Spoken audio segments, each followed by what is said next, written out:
Welcome to Tales from Sector 9, your portal to immersive sci-fi audio stories. If you enjoy deep space action, rogue AIs, and conspiracy theories, you're in the right place. Tap like and subscribe to keep the adventures coming. Drop a comment and tell us where in the galaxy you're listening from. Now, sit back, relax, and prepare for tonight's story. Time-lapse, a Bronx vacation. Tom Zimmerman stared through the octagonal viewport of his family's residence pod, watching the sanitized morning unfold outside. The year was 2107, and upstate New York had never been cleaner, safer, or more sterile. The dawn crept silently over the horizon, a pre-programmed gradient of orange and pink that climbed the dome of the sky right on schedule. Atmospheric aesthetics optimal, announced the home's ambient intelligence. Predicted satisfaction rating 97.4%. Tom ignored the notification. Perfection had become mundane.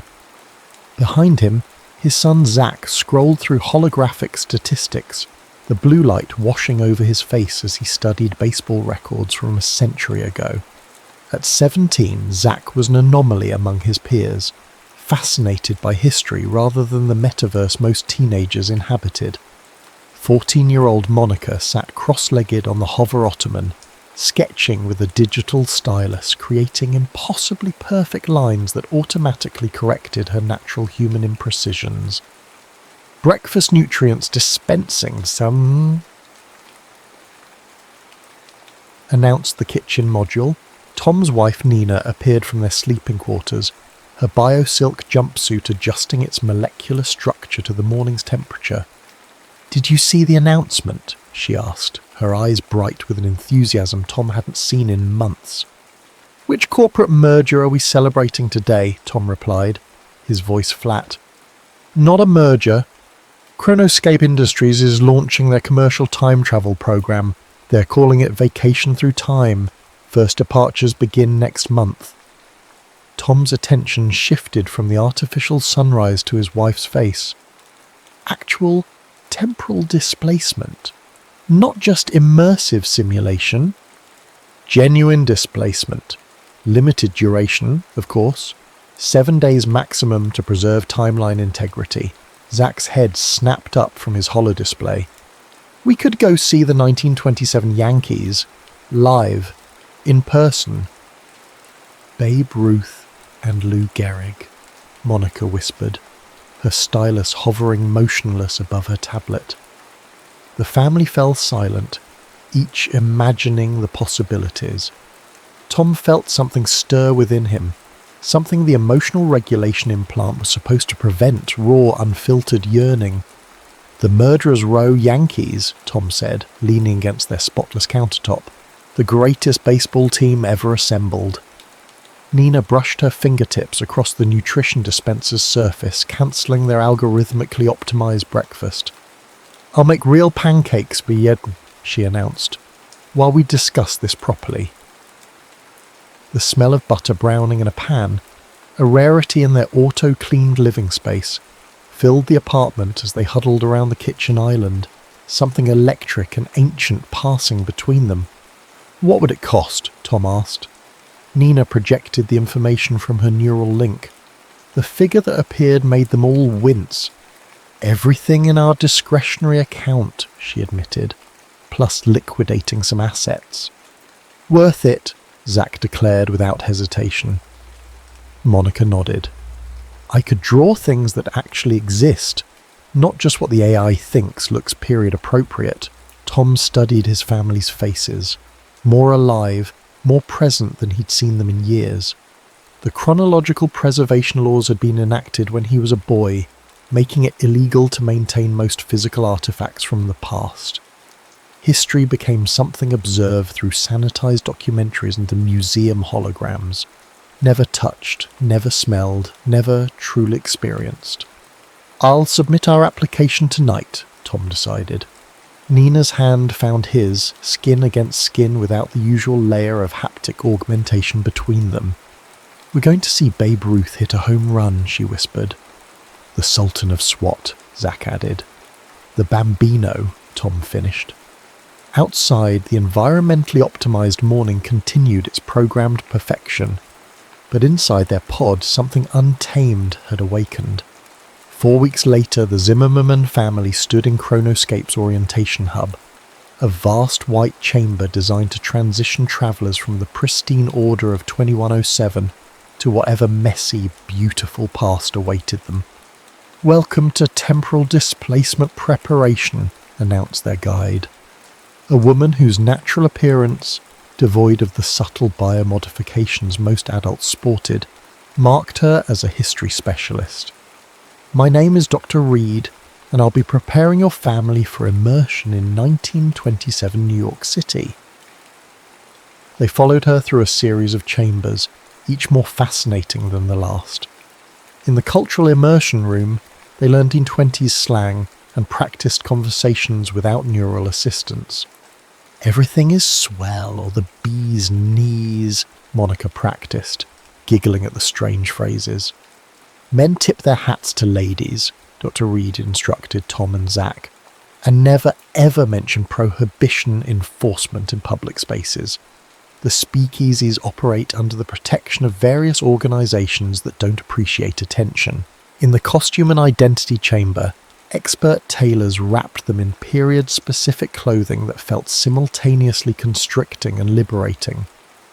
Tom straightened his suspenders, feeling oddly dignified in the wool trousers and crisp white shirt. Nina emerged in a drop-waist dress with an Art Deco beaded pattern that caught the light with every movement. "Mum," Zach's voice trailed off as he stared. "You look like one of those old photographs come to life." Nina twirled, the dress swinging around her calves. "I could dance in this," she said, surprised. They spent 3 days in the sensory simulation modules, acclimating to the overwhelming barrage that awaited them. The smell of coal smoke and street food, the cacophony of unregulated traffic and human voices without volume modulation, the taste of food prepared without nutritional algorithms, rich, inconsistent, sometimes burned but gloriously unpredictable. "This is the final element of your preparation," Dorit explained, as they entered the psychological adjustment chamber on their last day.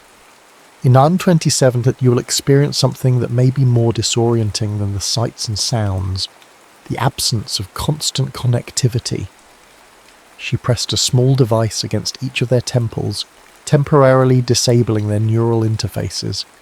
The sudden silence in their minds was jarring. "This is how humans experienced reality for most of history," she continued. "No instant information retrieval, no mood regulation, no location tracking of loved ones, just your senses and your wits." Tom felt his heart rate increase, a flutter of anxiety that would normally trigger his implant to release calming neurotransmitters. Instead, the feeling expanded, raw and unfiltered. "That's real fear," Dr. Reed observed. "Hold on to it. Examine it. In Night 27, all your emotions will have this intensity." Monica reached for her father's hand, her own eyes wide. "It feels like falling," she whispered. "Like being alive," Tom replied, startled by the truth of his own words.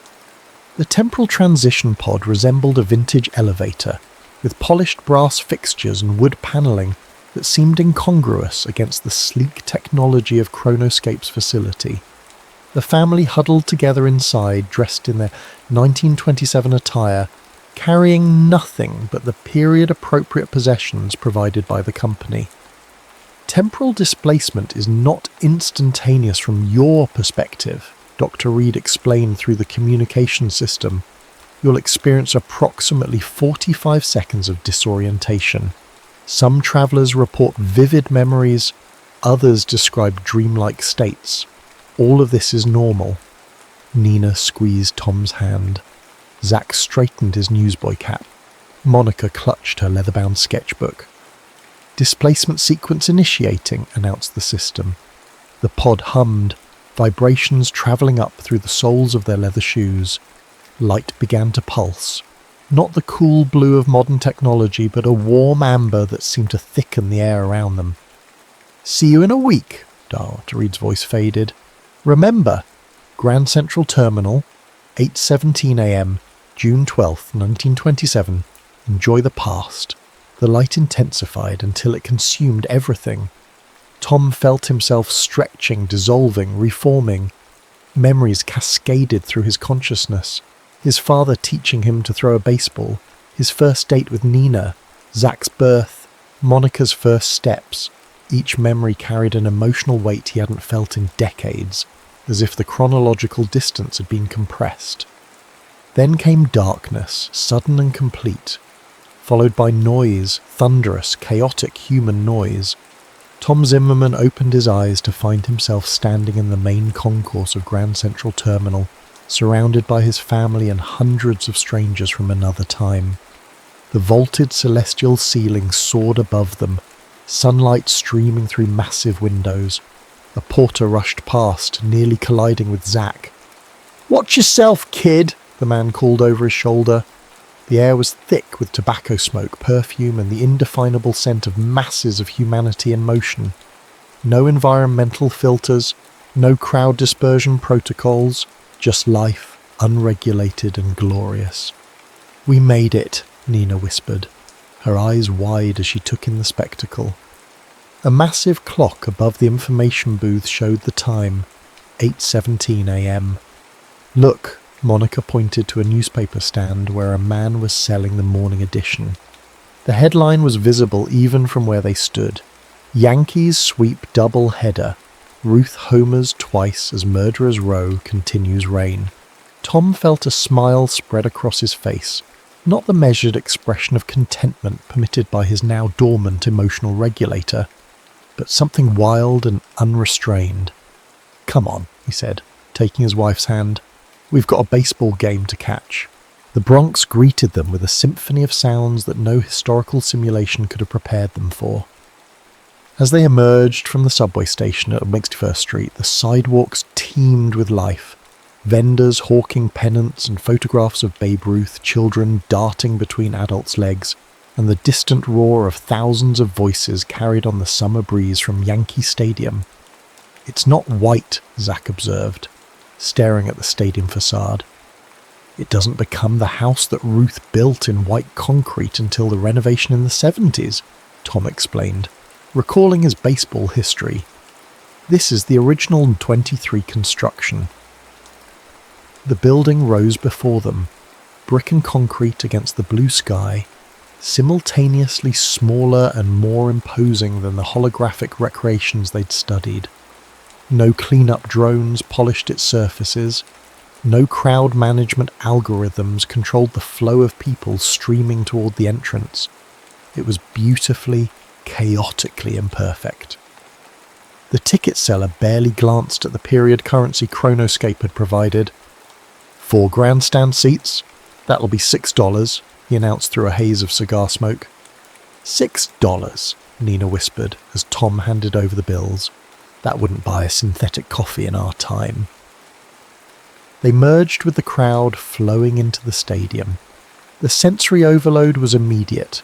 The sharp smell of mustard and beer, the sound of thousands of conversations happening simultaneously without noise cancellation technology, the press of shoulders and elbows as they navigated toward their seats. "I can feel the anticipation," Monica said, her fingers already working in her sketchbook, capturing the faces around them. "It's like electricity, but human." Their seats placed them along the third base line with a perfect view of the entire field. The manicured grass seemed impossibly vivid. Not the uniform green of genetically optimized modern lawns, but a patchwork of slightly different shades, bearing the scuff marks of recent play. "They're coming!" Zach grabbed his father's arm, pointing toward the home dugout.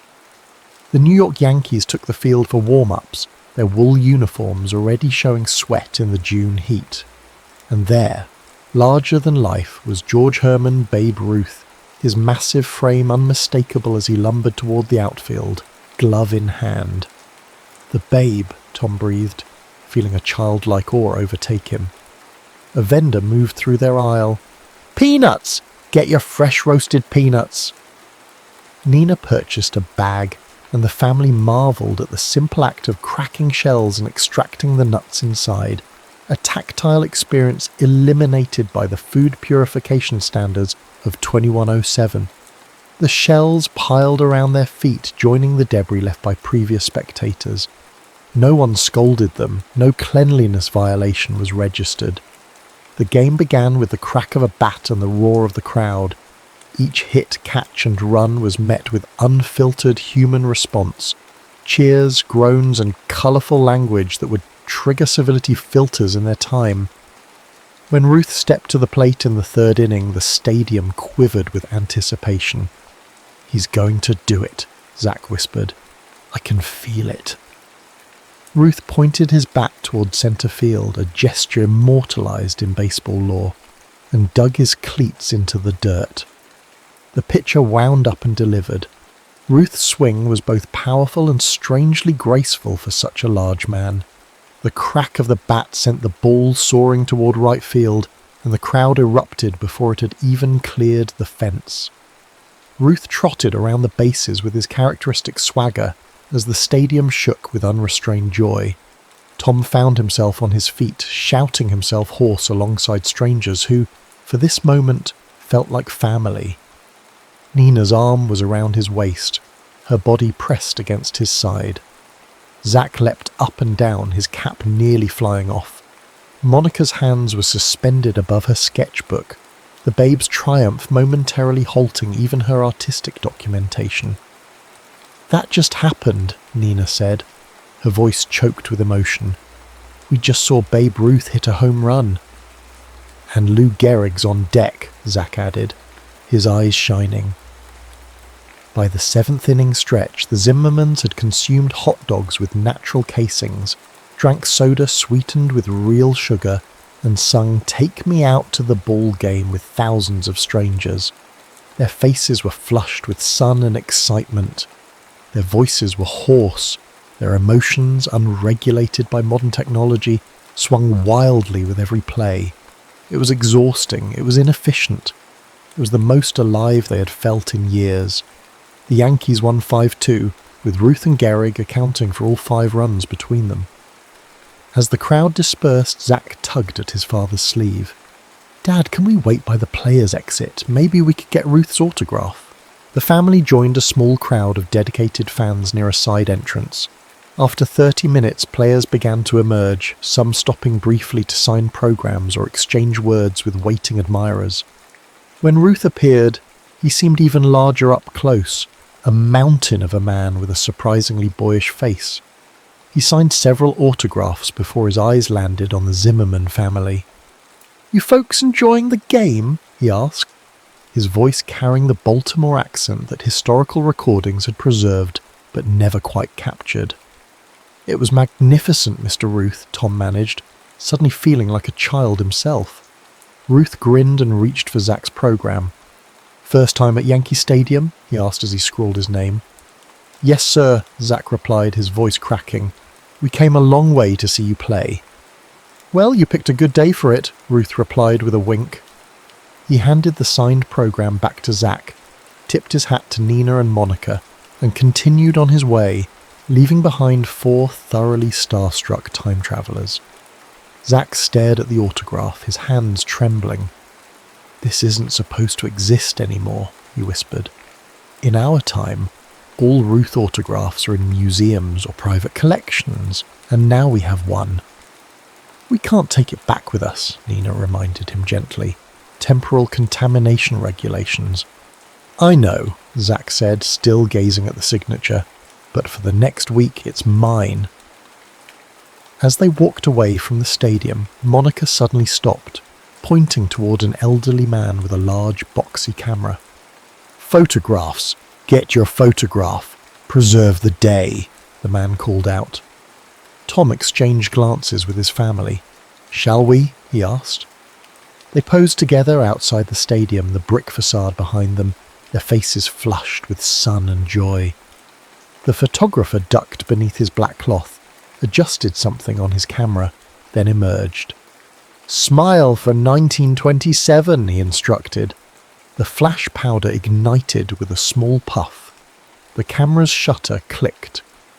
"Come back tomorrow afternoon," the photographer instructed, handing Tom a claim ticket. 4 copies for $1. As they wandered away from the stadium, the family found themselves in an unfamiliar Bronx neighborhood. Without navigation implants or augmented reality overlays, they relied solely on the paper map Chronoscape had provided. "We need to find the brownstone," Nina said, consulting the address written on their documentation. "It should be about 15 blocks from here." They walked through streets teeming with life. Women hung laundry from fire escapes. Children played stickball in the alleys. Shops displayed their wares on sidewalk tables, proprietors calling out to passers-by. The smell of a dozen different cuisines wafted from open windows. "Everyone's outside," Monica observed, sketching furiously as they walked. "Not a single person is wearing interface glasses or neural receivers." "They're just talking to each other," Zach added. "Face to fall." They found their temporary home on a tree-lined street, a 4-story brownstone with a small stoop leading to a heavy wooden door. The key turned with resistance in the lock, requiring actual physical effort rather than biometric authentication. Inside, the Zimmermans discovered what their ancestors would have considered modern convenience, but which to them felt charmingly primitive. Gas lamps with manual knobs, a refrigerator that hummed loudly and needed to be filled with actual food, a radio that required tuning by hand to find broadcasts. Tom ran his fingers over the solid wood dining table, feeling the grain and imperfections beneath his fingertips. "No smart surfaces," he murmured. "No notifications, no optimization algorithms." Nina opened the windows, letting in the sounds and smells of the neighborhood. "We're going to need to shop for food," she said, a hint of excitement in her voice. "Real ingredients, not meal preparation capsules." As the day faded into evening, the family gathered on the small balcony overlooking the street. Below them, neighbours conversed from stoops. Someone played a violin several buildings away. The smell of garlic and tomatoes wafted up from a nearby kitchen. "We have 6 more days," Tom said, his arm around Nina's shoulders. "What's next on our list?" "Coney Island tomorrow," she replied. "Then Harlem the day after for the jazz club, then—" "Let's not plan every minute," Zach interrupted, surprising them all. Zach, who kept his schedule optimized to 5-minute increments in 2107, who had never spontaneously deviated from a plan. "Let's just see what happens." Tom smiled at his son, recognizing something awakening in him, the same wild, unfiltered humanity he felt stirring in his own chest. "Sounds swell to me," he said, trying out the 1920s slang, which elicited groans and laughter from his family. As darkness fell over the Bronx, the Zimmermans settled into their temporary home from another era, the programmed perfection of 2107 already beginning to feel like a distant dream. Dawn broke over 1927 New York with the raucous symphony of a city waking without algorithmic precision. Milk trucks rattled down cobblestone streets. Vendors shouted as they set up carts. Church bells rang the hour, each slightly out of sync with the others. Tom woke to the unfamiliar sensation of natural sunlight warming his face through cotton sheets. No ambient intelligence had adjusted the room's temperature or gently increased the lighting to optimal waking levels. No nutrition dispenser had prepared his precisely calibrated morning sustenance. The smell of coffee, real coffee brewed from ground beans, drew him to the kitchen where Nina stood before a metal percolator, her hair uncombed, wearing a simple cotton robe. "I figured it out," she announced proudly, pouring the dark liquid into the ceramic mugs, "just like my grandmother described in her journals." The coffee was too hot, too bitter, and absolutely perfect. Tom savoured the inconsistency of each sip as Zach and Monica joined them, drawn by the same enticing aroma. "The subway to Coney Island takes about an hour," Zach announced, studying their paper map. We should catch the 9:15 train if we want to have the full day there." They dressed in their lightest summer clothes, linen trousers and short-sleeve shirts for Tom and Zach, cotton dresses for Nina and Monica. The heat of June in New York was unmitigated by climate control, making the layers of 1920s fashion seem cumbersome. The subway car rocked and swayed as it carried them toward Brooklyn, its windows open to provide the only available cooling.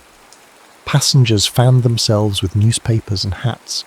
A group of children sang a jumping rhyme while their mother attempted to shush them.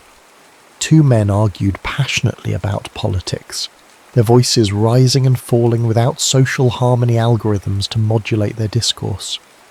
"They're so uninhibited," Monica whispered, sketching the faces around her. "Look at their expressions, completely unfiltered." As the train emerged from underground, the first glimpse of the Atlantic Ocean appeared through the windows. The Zimmermans pressed their faces to the glass like the children they accompanied, watching as Coney Island came into view, roller coasters and Ferris wheels rising against the blue sky. "It's not a historical recreation," Zach breathed. "It's the actual place, in its actual time." The sounds hit them first as they exited the station. Calliope music, barkers shouting to attract customers, the screams of roller coaster riders, and the constant crash of waves against the shore. The smells followed immediately after: salt water, frying foods, cotton candy, suntan lotion, and the indefinable scent of thousands of humans enjoying themselves without environmental filtration.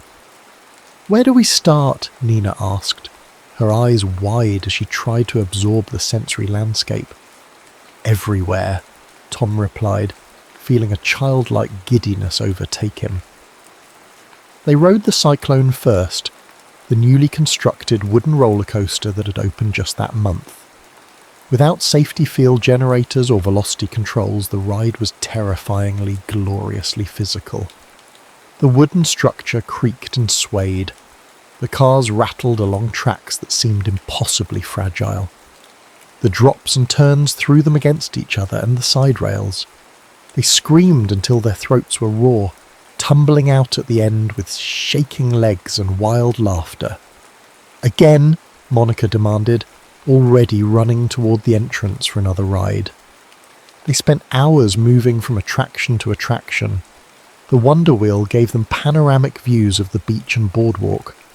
The funhouse mirrors distorted their reflections in ways that made them howl with laughter.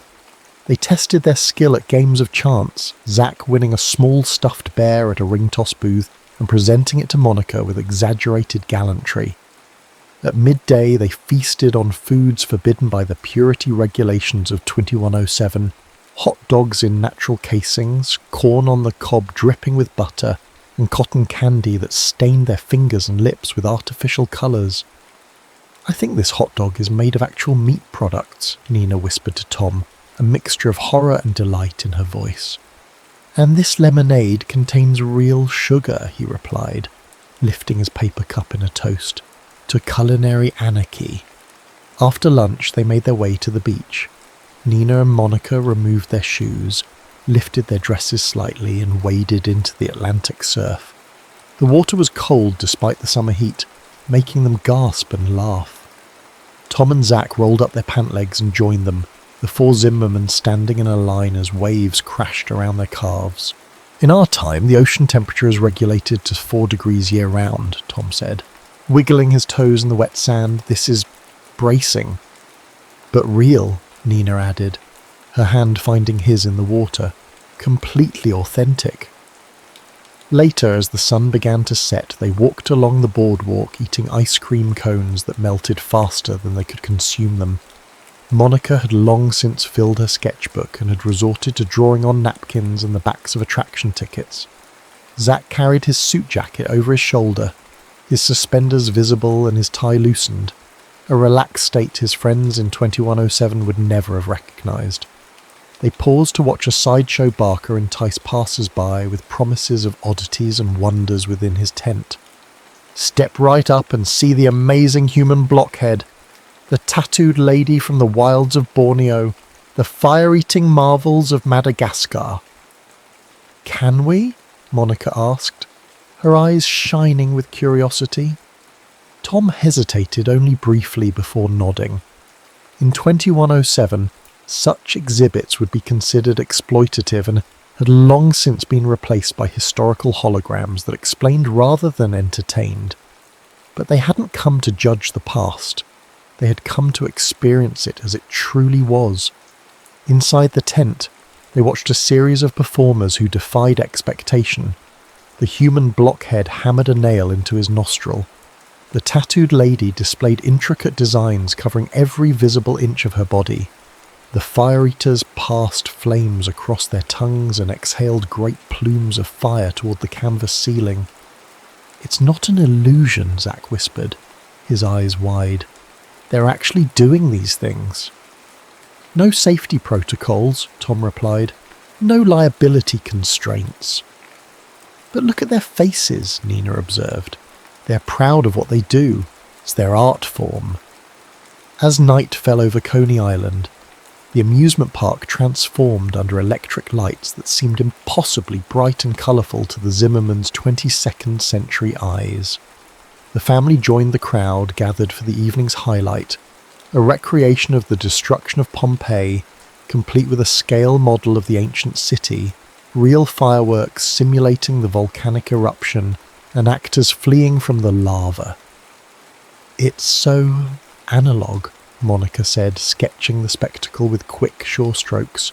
"No virtual overlays, no sensory enhancement, just physical objects and human ingenuity." "And everyone is watching together," Tom added, noticing how the crowd gasped and applauded as one entity. No personalized experiences, one shared reality. When the last firework had faded and the model Pompeii stood in charred ruins, the Zimmermans joined the tired, happy crowd, streaming towards the subway station. Their faces were sunburned despite the straw hats they'd worn. Their feet ached from walking on wooden boardwalks without the cushioning insoles of 20th century footwear. Their stomachs were slightly unsettled from foods their bodies weren't accustomed to processing. Not one of them would have changed a single sensation. On the train ride back to the Bronx, Monica fell asleep against her father's shoulder, her sketchbook clutched to her chest. Zach stared out the window at the passing city, periodically touching the small stuffed bear that represented his ring toss victory. "What are you thinking?" Nina asked Tom softly, her head resting against his other shoulder. He considered the question, realizing that for the first time in decades, he wasn't carefully curating his response to meet social harmony parameters or emotional regulation guidelines. His answer came directly from his unfiltered mind to his lips. "I'm thinking that we've spent our lives mistaking comfort for happiness," he replied. "That maybe all the optimization and regulation we've surrounded ourselves with has protected us from life rather than enhancing it."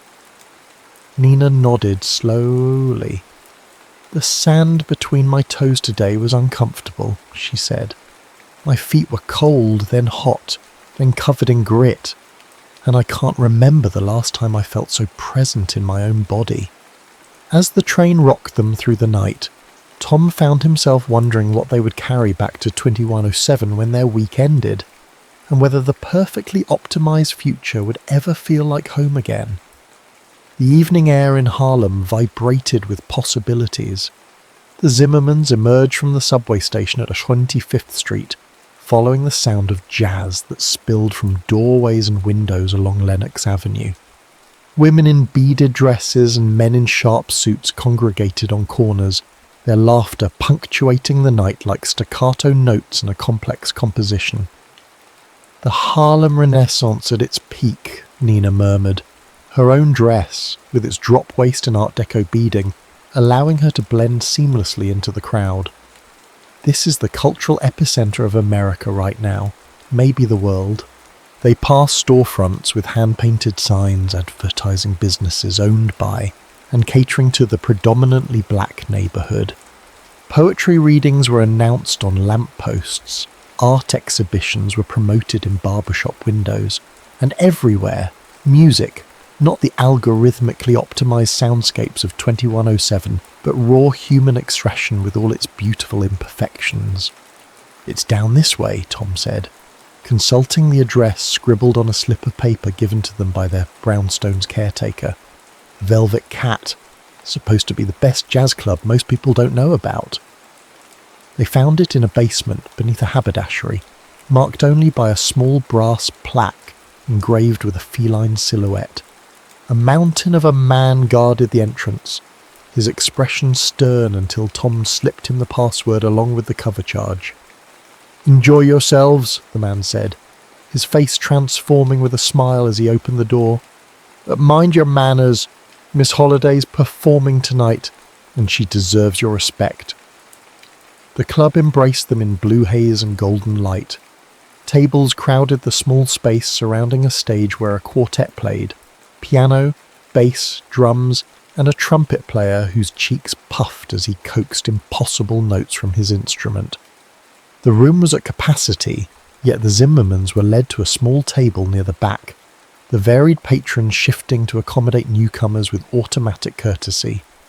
"That's Billie Holiday," Zach whispered, pointing to a young woman sitting at the bar waiting for her set to begin. "She's only 12 years into her career. In our time, she's considered one of the greatest vocalists who ever lived." A waiter appeared at their table. "What'll it be, folks?" Tom hesitated only briefly. In 2107, alcohol consumption was permitted, but carefully regulated through neurochemical monitoring. Here, during Prohibition, it was illegal yet flowing freely.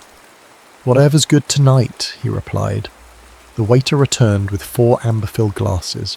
"Canadian whiskey," he explained. "The real stuff, not that bathtub gin they serve uptown." Nina lifted her glass tentatively, inhaled the sharp aroma, then took a small sip.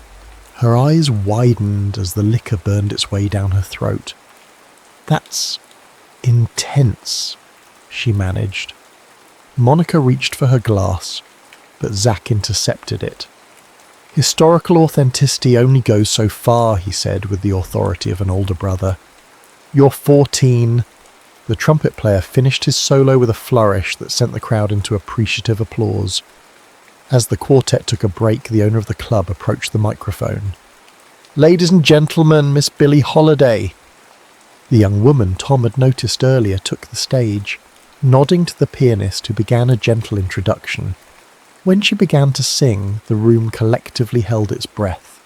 Her voice, unenhanced by a technology, unfiltered by audio optimization, filled the space with raw emotion that vibrated in the Zimmermans' chests. "I've heard her recording," Nina whispered. But this, words failed her, and Tom understood why. In their time, music was perfect. Each note precisely calibrated, each emotion carefully modulated for optimal listener response. This was something else entirely. Human vulnerability transformed into art. Monica opened her sketchbook, her pencil flying across the page as she captured Holiday's expression. Eyes closed, head tilted back, completely surrendered to the music flowing through her. Zach sat motionless, his whiskey untouched, absorbing a performance that future generations would know only through scratchy recordings. When the song ended, the applause was thunderous and immediate. Holiday acknowledged it with a slight nod before launching into her next number, a faster, more rhythmic piece that had several couples rising to dance in the small space before the stage. "Dance with me," Nina said suddenly, taking Tom's hand. "I don't know how," he protested. In 2107, dancing was primarily a solo activity guided by augmented reality choreography. "Not like this." "Neither do I," she replied, pulling him to his feet. "Let's learn." They joined the other couples, watching briefly before attempting to mimic their movements. Their first efforts were awkward, stepping on each other's feet, moving in opposite directions, laughing at their own clumsiness. But gradually they found a rhythm together. Tom's hand on Nina's waist, her palm against his shoulder, their bodies remembering a synchronicity their minds had forgotten. "You're a natural," Nina told him as they circled the floor. "It's not about thinking," Tom realised aloud. "It's about feeling."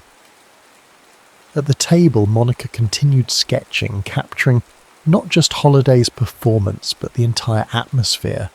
The smoke curling toward the ceiling, the faces in various states of rapture, the hands clutching drinks and instruments.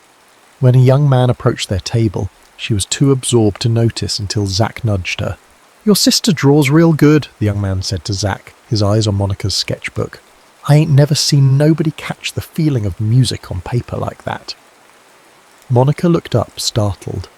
The young man was barely older than Zach, with a trumpet case at his feet, the same musician whose solo had opened the evening. "Thanks," she replied, unused to direct compliments unfiltered by social harmony protocols. "I'm trying to capture what makes her voice so special." "Mind if I see?" he asked, gesturing to her sketchbook. Monica hesitated briefly before turning the book toward him. The young man's face lit up with recognition. "That's it exactly," he said. "That's the moment when Billy forgets the audience is even there. When it's just her and the song."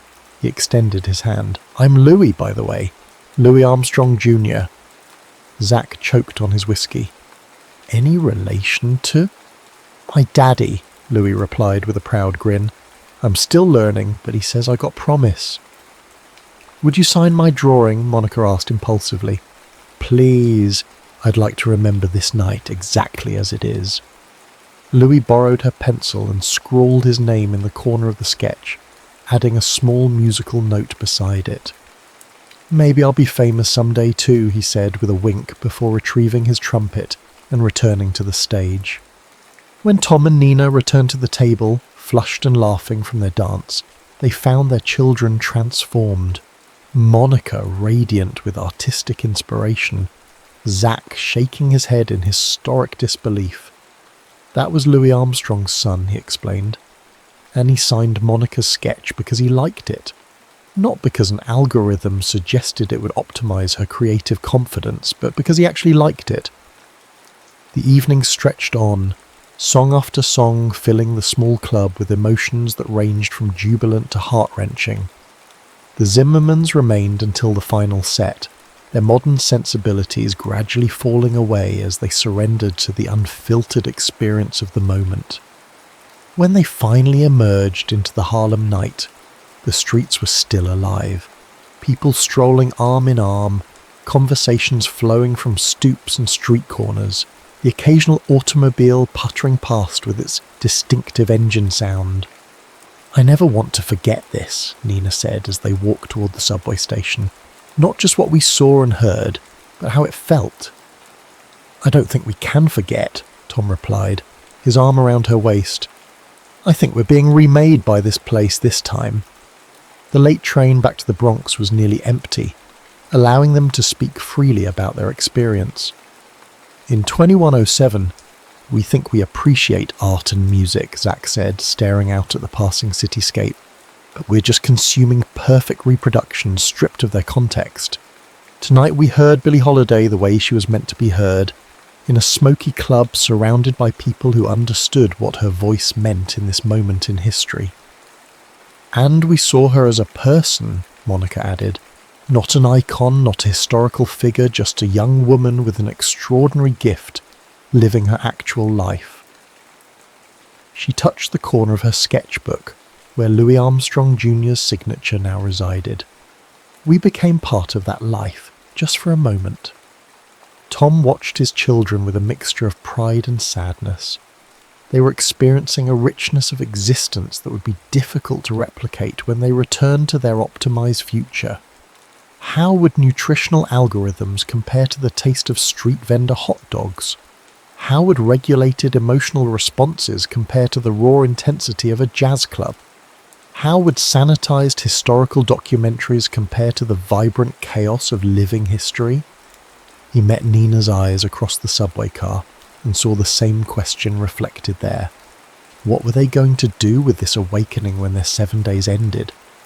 Broadway glittered before them on their 6th day in 27, marquees illuminating the night with promises of spectacle and wonder. The Zimmermans joined the fashionable crowd flowing into the New Amsterdam Theatre, women in evening gowns and men in dinner jackets creating a river of silk and wool beneath the electric lights. The Ziegfeld Follies, Nina read from their programmes, with music by Irving Berlin and George Gershwin. Two of the greatest composers of the 20th century on the same bill, Tom added. People in our time pay small fortunes for holographic recreations of these performances. The theatre's interior took their breath away. Gilded archways, red velvet seats, and an ornate ceiling painted with mythological scenes. No environmental restrictions limited the opulence. No sustainability algorithms had optimized the architecture for resource conservation. It was beautiful solely for beauty's sake. The house lights dimmed and the orchestra struck up the overture. For the next 3 hours, the Zimmermans were transported by a spectacle that engaged all their senses.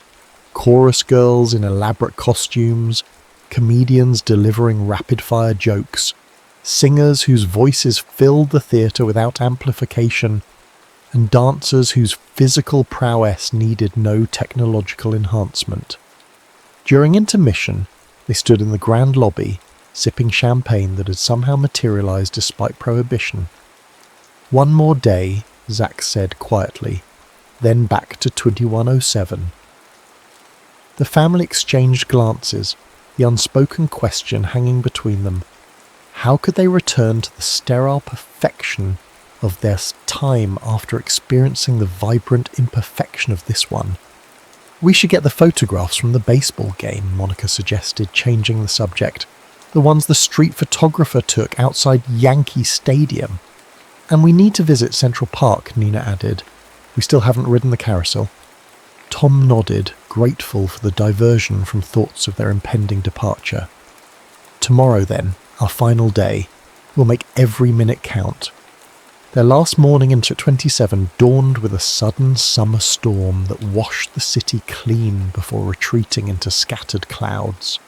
The Zimmermans began their final day by collecting the photographs from the elderly cameraman near Yankee Stadium, who presented them with 4 copies of their family portrait, their faces caught in a moment of perfect joy against the backdrop of baseball history. "That's a fine-looking family," the photographer commented, as he handed over the pictures. "You folks from out of town?" "You could say that," Tom replied with a smile. "Just visiting for a week." "Well, I hope you remember New York kindly," the old man said.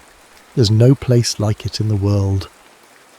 They spent the morning in Central Park riding the carousel with its hand-carved horses and listening to a barbershop quartet performing near the boathouse. Monica completed her final sketches, filling the last pages of her book with renderings of families picnicking on the grass and children sailing model boats on the pond. As the afternoon approached, they made their way back to Yankee Stadium for one final game. The Zimmermans took their seats along the first baseline, absorbing every detail of the experience they were about to leave behind. The weight of the wooden seats beneath them, the smell of tobacco and peanuts, the shouts of vendors moving through the aisles. "I've been thinking," Tom said as they waited for the game to begin, "about what we take back with us." "We can't take anything physical," Nina reminded him. "Temporal contamination protocols." "Not objects," Tom clarified. "Experiences, perspectives." He gestured at the field before them where the Yankees were taking their positions. "In 2107, we've engineered a world where everything is safe, optimized, and predictable. We never get too cold or too hot. We never taste anything too bitter or too sweet. We never feel emotions that are too raw or too intense. We've optimized the humanity right out of our lives," Zach concluded. "But we don't have to live that way, even in 2107, Tom continued. We can choose discomfort sometimes. We can seek out experiences that aren't algorithmically perfect. We can remember what it feels like to be fully present." The crack of a bat interrupted their conversation as Babe Ruth sent another ball soaring over the outfield wall. The stadium erupted, the Zimmermans joining the wave of noise and motion as the Sultan of SWAT rounded the bases with his characteristic swagger. "That's 3 games, 3 home runs," Zach shouted over the noise. "The odds against that are astronomical." "Unless you're the babe," Tom replied, his arm around his son's shoulders. "Then it's just who you are." After the game, they visited a soda fountain where a bow-tied server created elaborate ice cream concoctions with theatrical flourish. They sat at the counter on spinning stools, savouring sundaes topped with real whipped cream and cherries that had never seen genetic optimization. "Do you remember the taste calibration module in our kitchen?" Nina asked as she spooned up hot fudge sauce. "How it adjusts flavours to our specific preferences based on our neurochemical readings?" Tom nodded, licking his spoon. "This is better," he said simply. "Because it's imperfect," Zach added. "Because we're all tasting exactly the same thing, experiencing it together instead of having it customised to our individual profiles." The Zimmermans walked slowly back to their brownstone for their final night in 97. They fell halted to absorbed in private thoughts about what lay ahead. Tomorrow morning they would return to Grand Central Terminal, stand in the exact spot of their arrival, and be pulled back to their own time, to neural interfaces and environmental controls, to emotional regulation and optimized nutrition. "I think we should sleep under the stars tonight," Monica suggested suddenly. "On the building's roof, one last night of real air, real stars." No one argued. They gathered blankets from the brownstone and made their way to the roof, spreading their makeshift beds beneath a sky, partially obscured by city lights but still revealing more stars than were visible in the atmosphere-controlled environment of 2107. "I've been saving something," Nina said as they settled onto their blankets. From her dress pocket, she withdrew a small paper bag. "Peanuts from the first game. I thought we could, make a small ceremony of it." She passed the bag around, each family member taking a single peanut. The shells were soft now after nearly a week, but the ritual felt important nonetheless. "To 1927, Tom proposed, holding up his peanut, "and what it taught us. To baseball without algorithms," Zach added. "To art without optimization," Monica continued. "To life without filters," Nina finished. They cracked the shells together, ate the slightly stale nuts, and lay back to watch the stars wheel slowly overhead. A family transformed by 7 days in a world that history books had never fully captured. The temporal transition pod hummed around them in Chronoscape's retrieval chamber. The Zimmermans stood close together, still dressed in their 1927 attire, their minds and hearts full of experiences that would never appear in any historical database. "Displacement sequence initiating," announced the system. "Return transition commencing." The amber light engulfed them once more. Tom felt the familiar stretching sensation, his consciousness expanding and contracting simultaneously. Images from their week in the past flashed before him. Ruth's home run, the boardwalk at Coney Island, Billie Holiday's closed eyes as she sang the carousel in Central Park. Each memory carried an emotional weight that he knew would bypass his neural regulator once it reactivated. Then darkness, sudden and complete, followed by silence, the profound, engineered quiet of 2107. Tom Zimmerman opened his eyes to find himself standing in Chronoscape's gleaming white retrieval chamber, surrounded by his family and the clinical perfection of their own time. Dr. Reed stood before them, her expression professional but curious. "Welcome back," she said. "Temporal displacement concluded successfully. How do you feel?" The Zimmermans exchanged glances, a week's worth of shared experiences passing between them in a single look. "Changed," Tom replied simply. 3 months later, the Zimmerman family's residence pod in upstate New York had undergone a transformation that puzzled their neighbours and concerned the community's adaptive algorithm.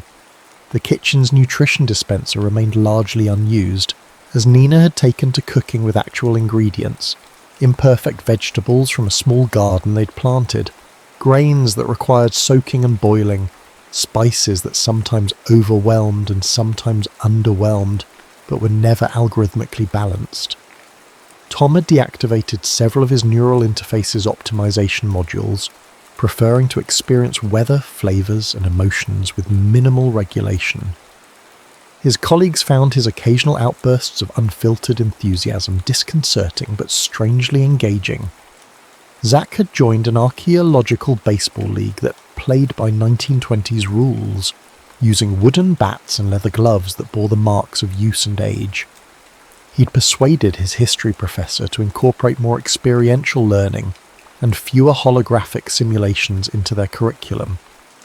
Monica had abandoned her digital art platforms entirely, covering her bedroom walls with charcoal sketches and oil paintings that sometimes dripped or smudged, but captured moments with an authenticity her previous work had lacked. On the mantel in their living area sat a framed reproduction of their family photograph from the 27, the original having been surrendered to Chronoscape's temporal contamination protocols. To Reed had bent the rules slightly, allowing them to create one perfect copy before the original was secured in the company's temporal artifact vault. In the photograph, 4 faces beamed at the camera, Yankee Stadium rising behind them. Their expressions captured something that no algorithm could optimize, no neural interface could regulate, no environmental control could engineer. The simple, messy, beautiful experience of being human together in a moment of shared joy.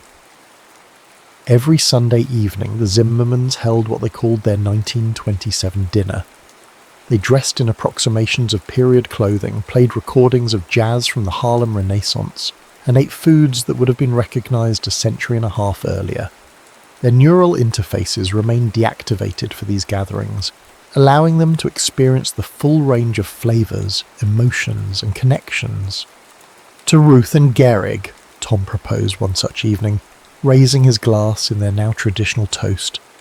To Coney Island, Nina continued. To Billie Holiday, Zach added. To imperfection, Monica concluded. As they clinked their glasses together, Tom caught Nina's eye across the table. They had paid an exorbitant price for their week in the past, emptying savings accounts and liquidating assets. But as he looked at his family, truly present in a way they'd never been before their journey, he knew it had been the bargain of a lifetime. Outside their residence pod, the perfect sunset of 2107 painted the sky in algorithmically optimized hues, but the Zimmermans were focused on each other, on the moment, on the beautiful imperfection of being fully alive.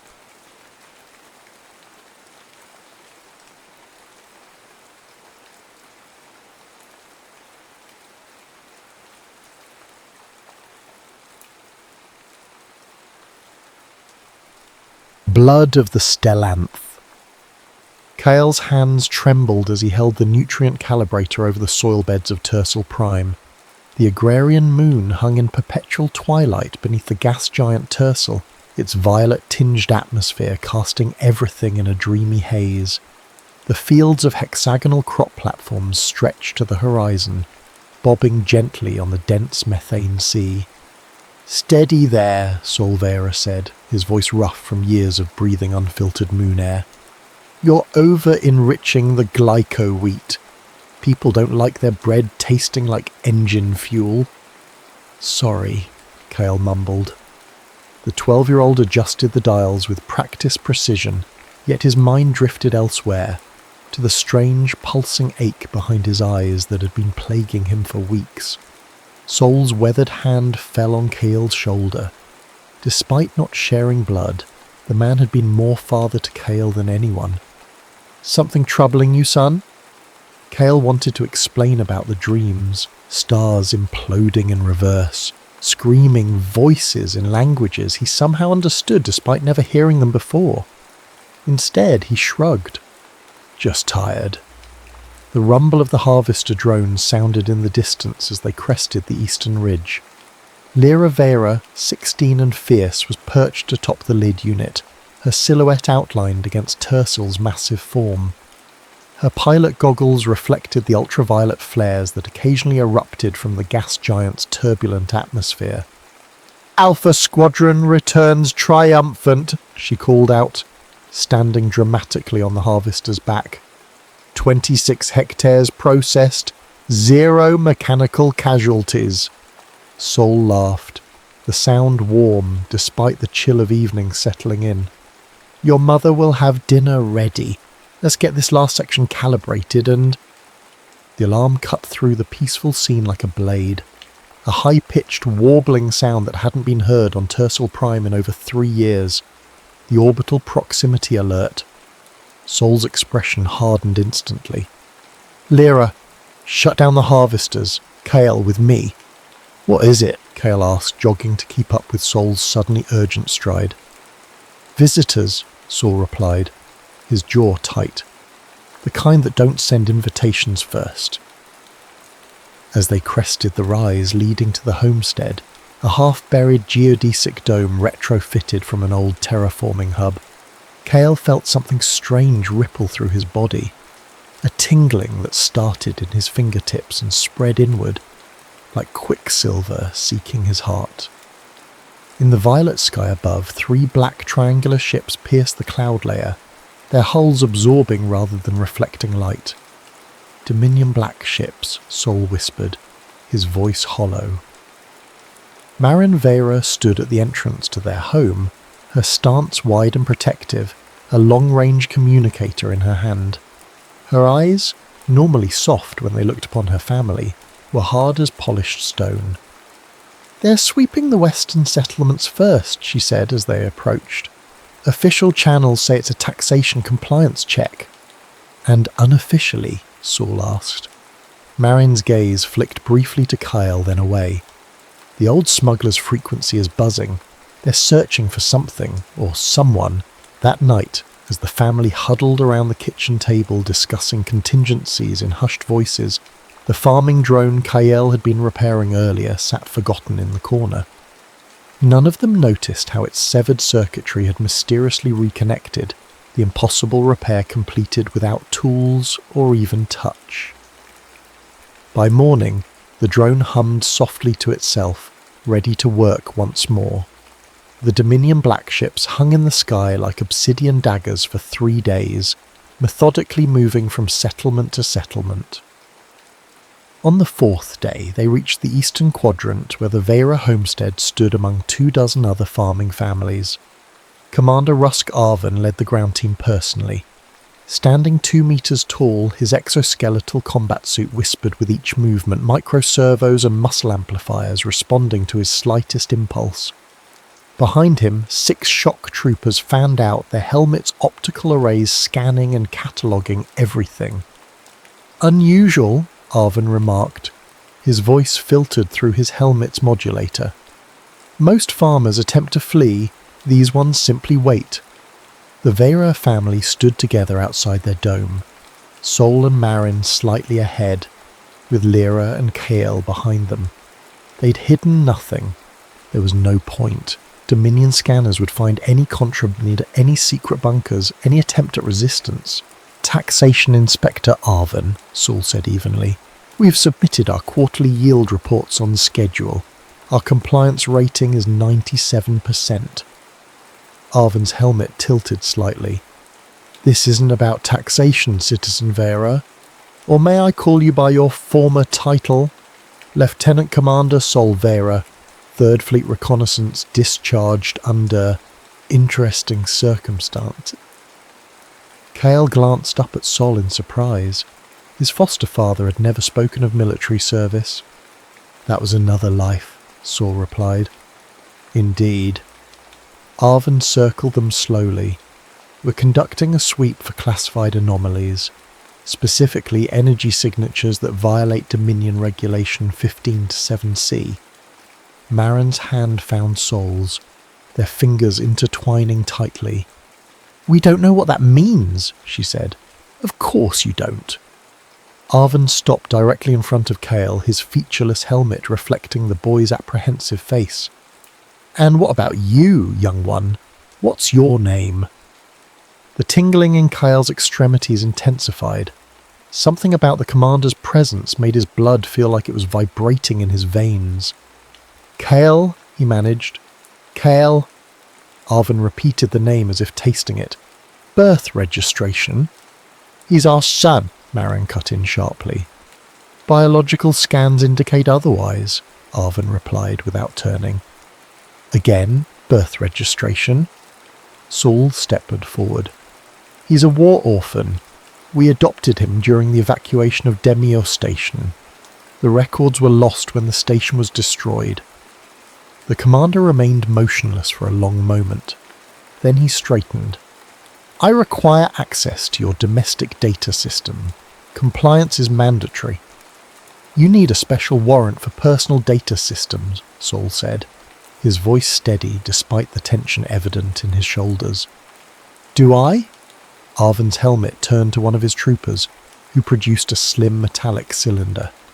Scan them. The trooper approached, raising the device toward Kale. Before it could reach him, Saul knocked the scanner aside. You have no right. The blast from Arvin's sidearm was almost silent, a concentrated pulse of energy that struck Saul directly in the chest. He collapsed without a sound, a smoking hole where his heart had been. Marin screamed. Lyra lunged forward, but was caught by two troopers. Kyle stood frozen, unable to process what had just happened. Obstruction of a Dominion officer in performance of duties. The penalty is death. Arvin holstered his weapon. Now scan the boy. The trooper raised the device again. It emitted a soft hum as it passed over Kael's rigid form, and then something broke inside him. It felt like a dam shattering, not with water, but with light. Blinding, burning light that had always existed within him but had been held back by invisible walls. Those walls dissolved in an instant, and the power surged outward. Kael didn't scream. He didn't move. He simply released. A pulse of energy exploded from his body, a perfect sphere of iridescent force that expanded outward at impossible speed. The troopers holding Lyra disintegrated instantly, their molecular structure simply coming apart. Arvin was thrown backward, his exoskeleton cracking against the force. The very air seemed to catch fire, burning in strange patterns that defied physics. The shockwave continued outward, tearing through the nearby ridge, collapsing half a mountain in a thunderous avalanche of rock and dust. The black ships hovering above shuddered against the force but held their position. When it was over, Kyle stood at the centre of a perfect circle of destruction. Around him, the earth was scorched in intricate, spiralling patterns that seemed to form symbols, ancient and terrible. High above, orbital scanners recorded everything, transmitting the data instantly across the stars to the heart of the Zarek Dominion. In his throne chamber aboard the planetary dreadnought Inexorable, Praetor Vicar Thalvox watched the recording with unblinking eyes. His pale fingers caressed the projection of the energy pulse with almost sensual reverence. "The Stellanth pulse," he whispered, "after all these years." His gaze hardened as he addressed his assembled generals. "Find the child, bring him to me." A pause. "Dead or alive?" Lyra's hands moved with frantic precision over the pilot controls of the Malin Ark. The old freighter, hidden beneath the Vera homestead for years, groaned as it climbed through Tercel Prime's upper atmosphere, its outdated propulsion systems straining against gravity. "Systems locked!" she shouted as warning klaxons blared. "The navigational computer won't accept any coordinates." In the co-pilot's chair, Marin Vera worked her own console with grim determination. Grief had hardened her features into something almost unrecognizable. Soul-encoded fail-safes. There's a preset escape route. In the rear compartment, Kyle sat unmoving, staring at his hands. They looked normal, the same hands that had calibrated nutrient levels in the soil beds that morning. Had it only been hours since then, since his life had made sense, since Sol was alive? "What happened to me?" he whispered, but no one heard him over the ship's straining engines. The Malin Ark shuddered violently as it breached the atmosphere. Through the cockpit viewport, the black emptiness of space yawned before them, and the looming silhouettes of 2 Dominion interceptors moving to block their path. "They're targeting our engines," Marin announced, her voice clinical despite the terror of their situation. Lyra cursed under her breath. "Can you get weapons online?" "This is a farming freighter, not a warship," Marin replied. Though her fingers were already prying open an underfloor compartment, she pulled out a small black box with a simple red switch. "But your father was always prepared." She flipped the switch. Outside, panels slid open along the Malin Ark's outer hull, revealing a series of cylindrical objects that immediately detached and spun toward the interceptors. "Gravity mines," Marin explained as Lyra threw the ship into a steep dive. "They'll create localized distortion fields. Won't destroy the ships, but it'll buy us time." Behind them, space itself seemed to ripple as the mines activated. The Dominion interceptors twisted grotesquely as space-time warped around them, stretching their hulls like melting wax. "The preset coordinates are activating," Marin said, studying the navigation display. "We're jumping to—" "I don't recognize these coordinates." Lyra's eyes widened. "That's the outer veil.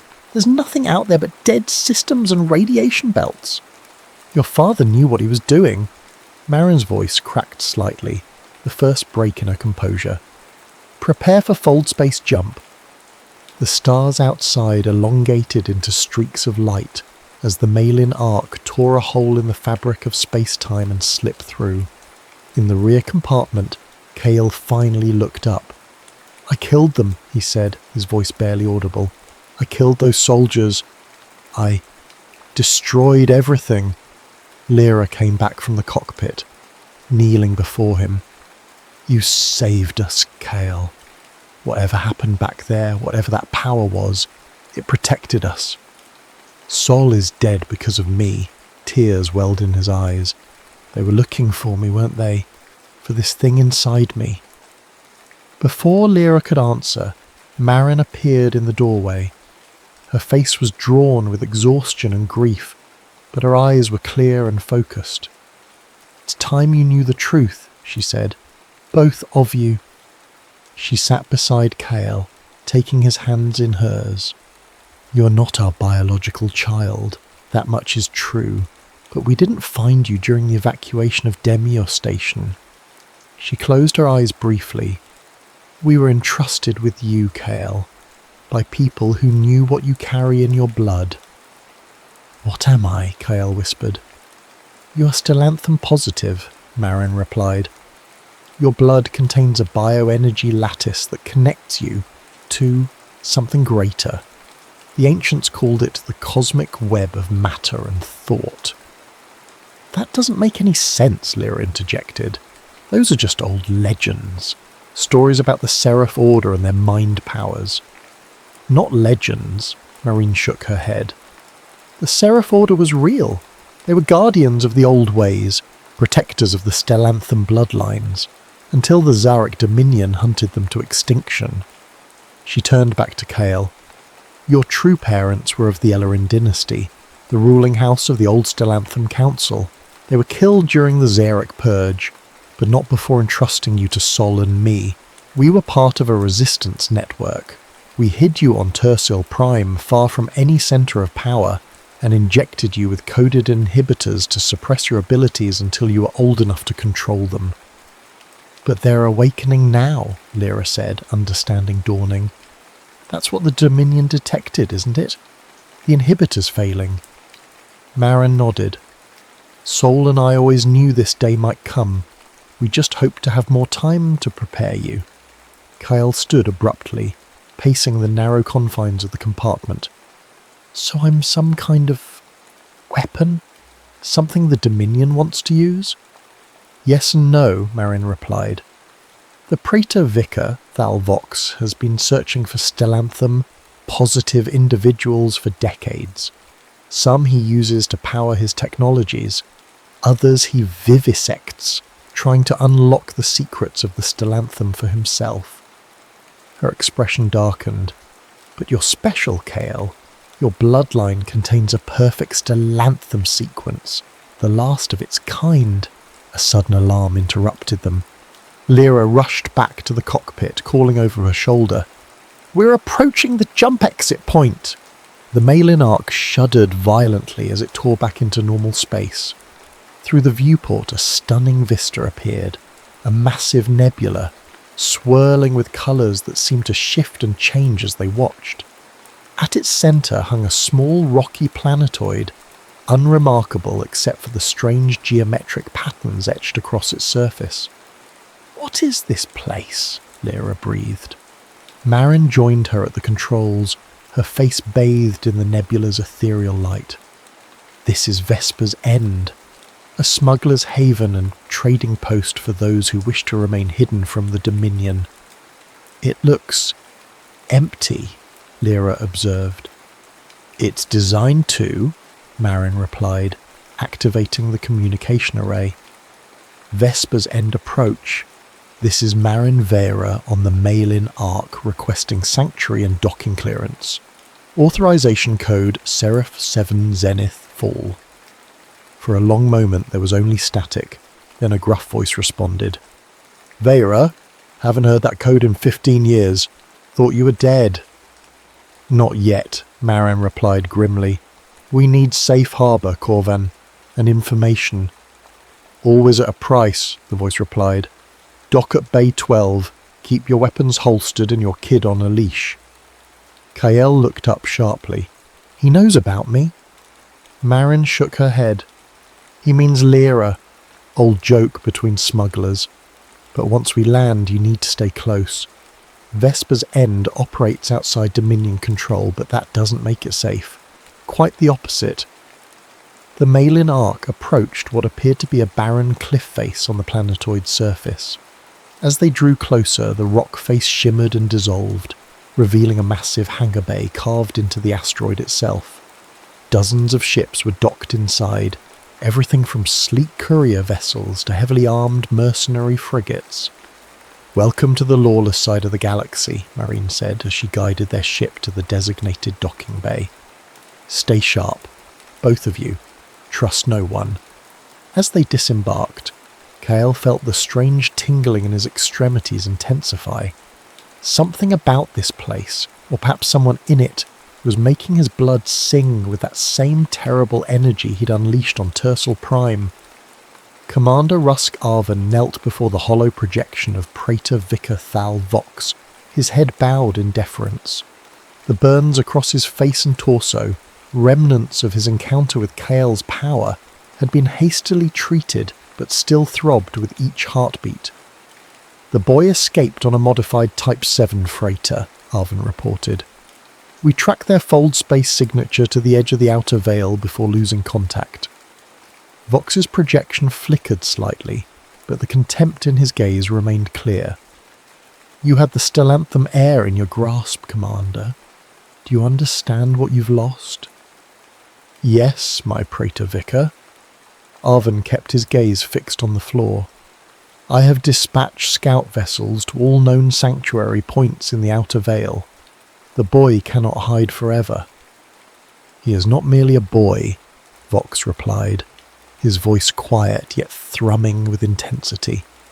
"He is the culmination of 1,000 years of genetic engineering, the perfect Stellanthum vessel.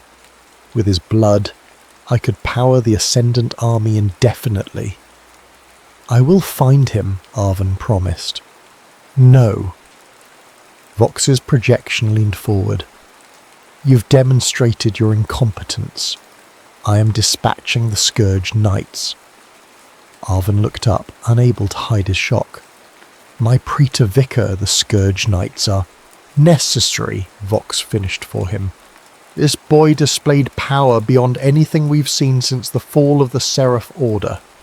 The Stellanthum pulse he emitted was recorded by our orbital scanners. Do you know what such a pulse means, Commander?" Arvin shook his head. "It means he has absolutely no control. His power is raw, pure, and completely instinctual." A smile spread across Vox's thin lips. "Which makes him infinitely valuable and infinitely dangerous." The projection flickered once more, then stabilized, revealing more of Vox's surroundings, a chamber filled with cylindrical tanks. Inside each floated a humanoid figure, their skin pallid and veined with glowing blue circuitry. "The Scourge Knights will bring me the boy," Vox continued, "and then my ascendant army will finally be complete. The galaxy will kneel before the Dominion, not through fear of our weapons, but through awe of our transcendence." As the projection faded, Arvin remained kneeling, his burned face twisted in a grimace that might have been pain, or might have been something else entirely. Vesper's End teemed with the galaxy's cast-offs, mercenaries, smugglers, fugitives, and those born beyond the reach of any law. The main concourse was a chaotic blend of species and technologies illuminated by the flickering glow of ancient plasma lamps embedded in the rock ceiling. Kale stayed close to Marin and Lyra, hood pulled low over his face. Every few steps, the tingling sensation would spike sharply, forcing him to clench his teeth against the discomfort. It felt as though his blood was trying to communicate with something, or someone nearby. "Corvin's place is through the bazaar," Marin murmured, guiding them through the press of bodies. "Keep your eyes forward and don't make contact with anyone." The bazaar was a sensory assault. Vendors shouting in dozens of languages, the smell of exotic foods and mechanical lubricants mixing in the stale air. Holographic advertisements flickering in and out of existence at eye level. They had almost reached the far end when Kale felt it. A sudden, violent spike of energy that made him double over in pain. At the same moment, a figure stepped out from a shadowed alcove directly into their path.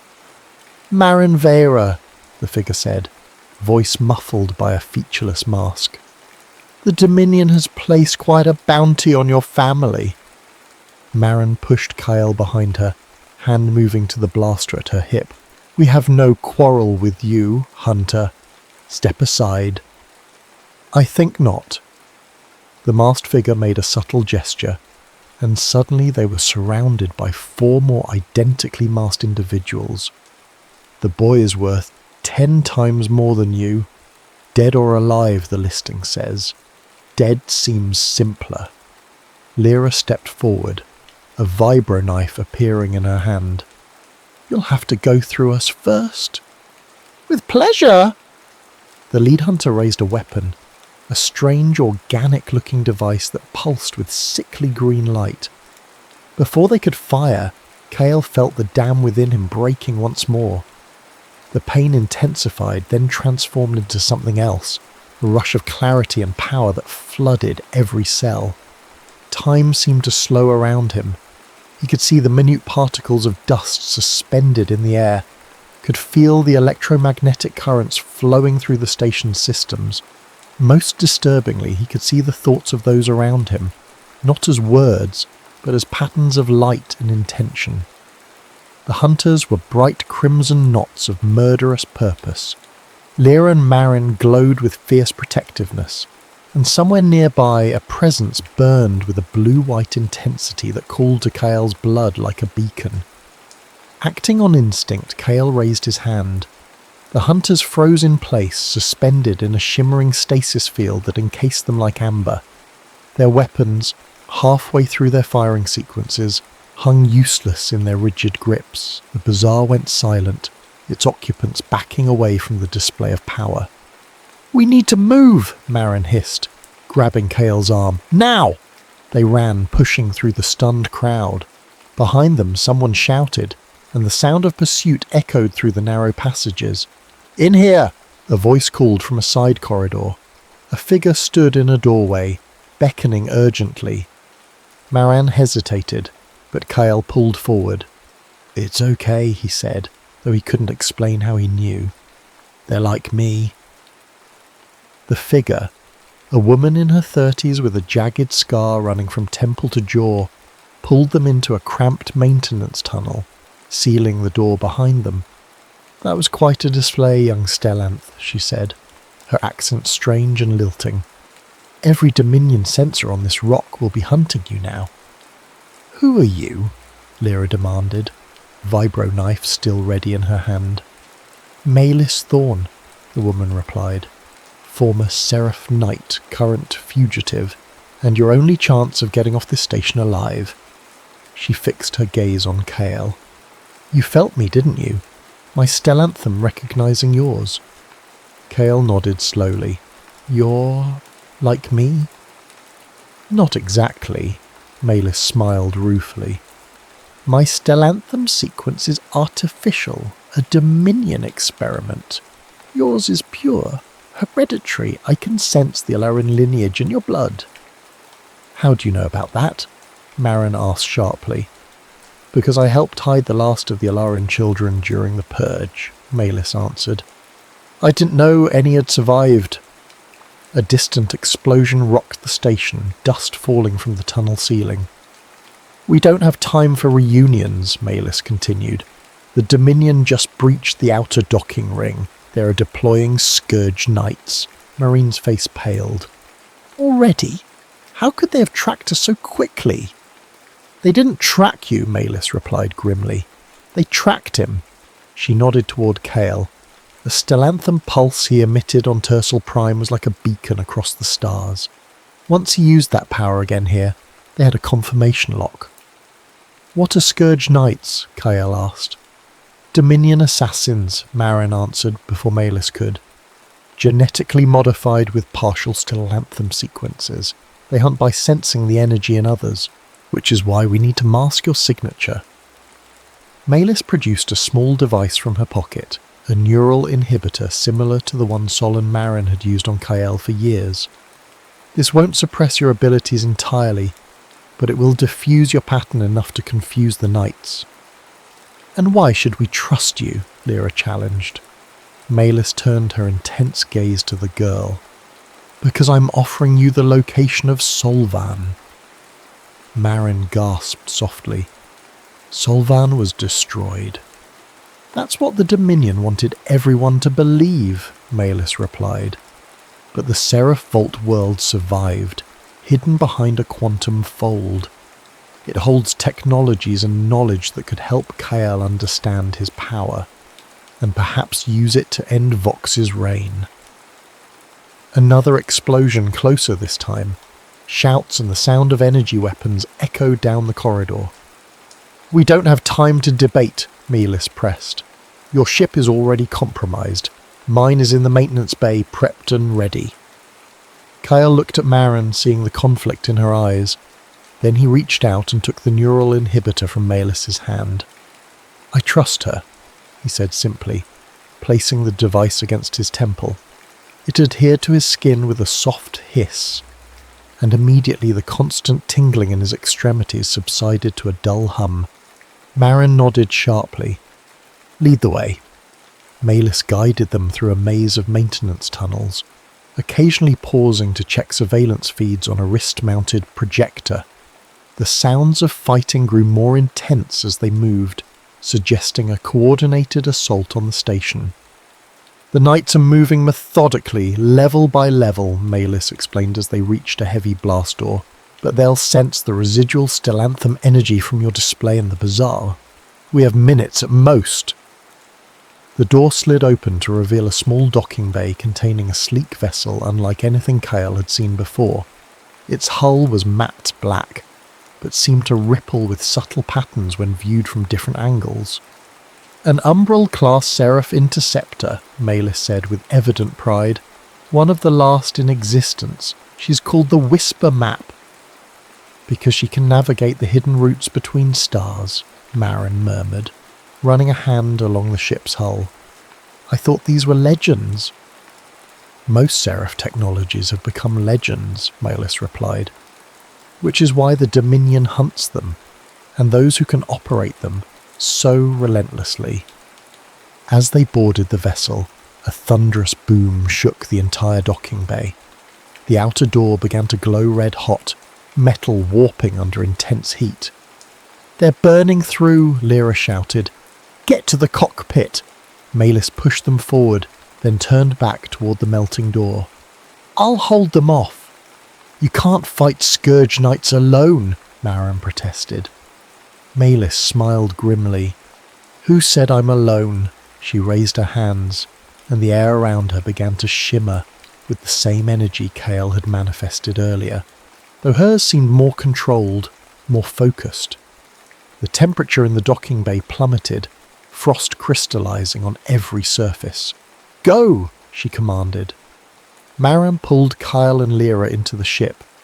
The interior was surprisingly spacious, with sleek control interfaces that activated at their approach. "Can you fly this?" Lyra asked, sliding into the pilot's seat.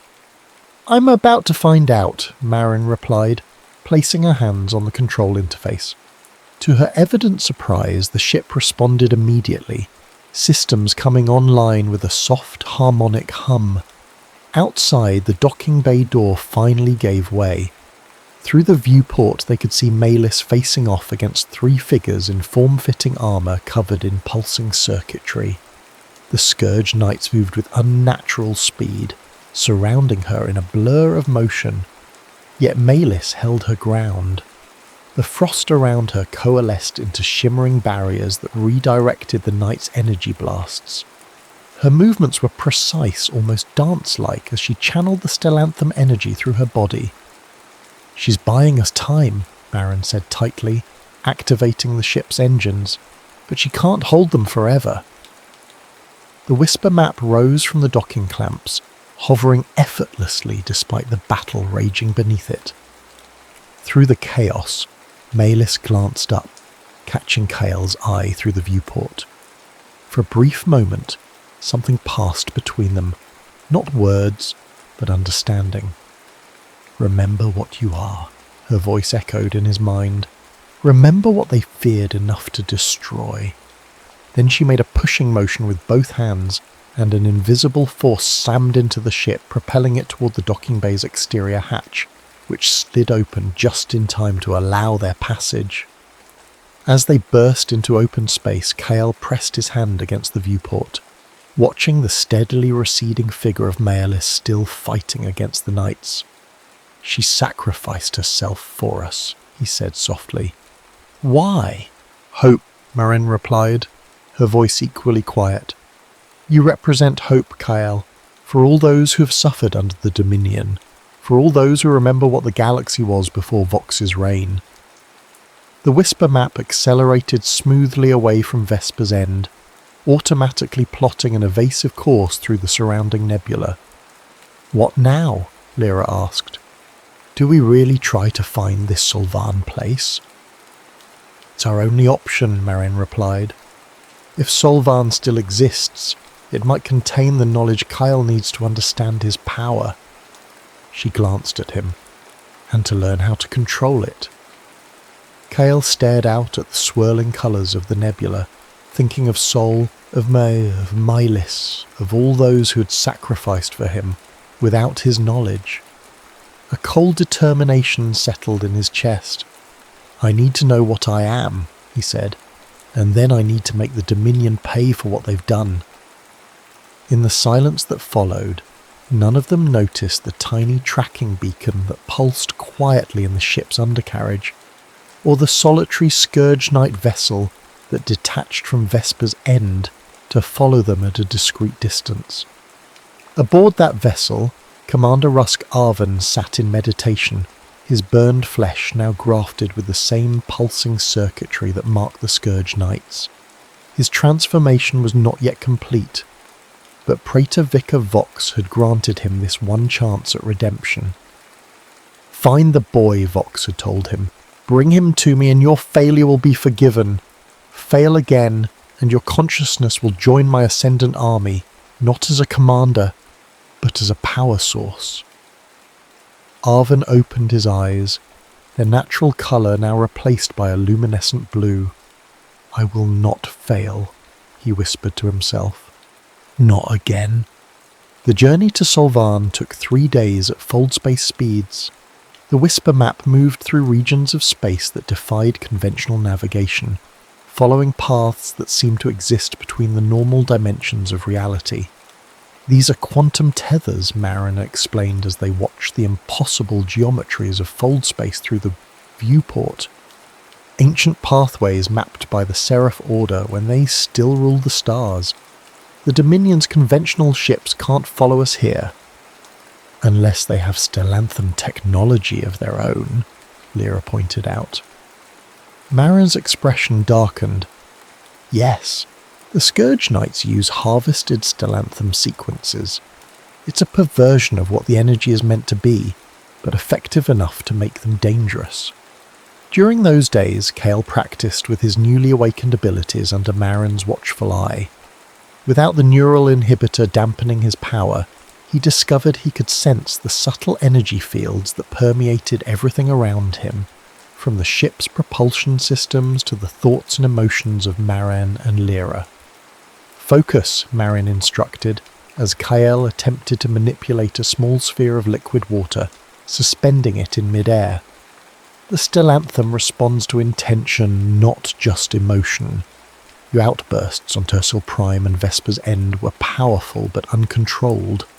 True mastery comes from precision. The water sphere wobbled, then collapsed, splattering across the deck. Kael sighed in frustration. I don't understand how I did those things before, but now I can barely hold a water drop. Lyra, who had been watching from the doorway, stepped into the room. Maybe you're overthinking it, she suggested. When you saved us on Tercel Prime, you weren't calculating anything, you just reacted. Kyle looked up at his foster sister. Despite everything that had happened, she remained his anchor, the one constant in a world that had completely unravelled. But Marin says relying on emotion makes me dangerous. Because you were reacting from fear and anger, Marin explained patiently. Strong emotions can breach the barriers between conscious thought and the Stellanthum lattice in your blood, but relying on emotion makes your power unpredictable and dangerous. My parents could control it, Kael said. The real ones, I mean. He immediately regretted his words. I'm sorry, I didn't... It's all right, Marin said, though her eyes reflected a momentary hurt. Your Ellerin parents were trained from birth to use their abilities. The royal bloodline was always the most powerful, but also the most rigorously educated in Stellanthum principles. Maybe there's a middle path, Lyra interjected. You need emotion to access your power, but intention to direct it. Like, a fusion reactor needs heat to start, but containment fields to be useful. Marin looked at her daughter with surprise and pride. That's actually a perfect analogy. Kael considered this, then closed his eyes. He let himself feel the grief of losing soul, the fear of being hunted, but instead of suppressing these emotions, he channeled them, directed their energy toward his intention. The water droplets scattered across the deck began to tremble, then rise, coalescing once more into a sphere. But this time the sphere held its shape, rotating slowly in the air before him. I'm doing it, he whispered, eyes still closed. Yes, Marin said softly. You are. Praetor Vicar Thalvox stood before the holographic display in his private chambers aboard the Inexorable. The massive dreadnought hung in orbit around Zarek Prime, the heart of his dominion. Behind him, rows of stasis tanks contained the beginning of his ascendant army, cloned bodies infused with harvested Stellanthum, their consciousnesses suppressed to make them perfect vessels for his will. But now, for the first time in decades, Vox felt genuine uncertainty. The display showed a phenomenon unlike anything his scientists had recorded, a pulse of energy emanating from a previously empty sector of space.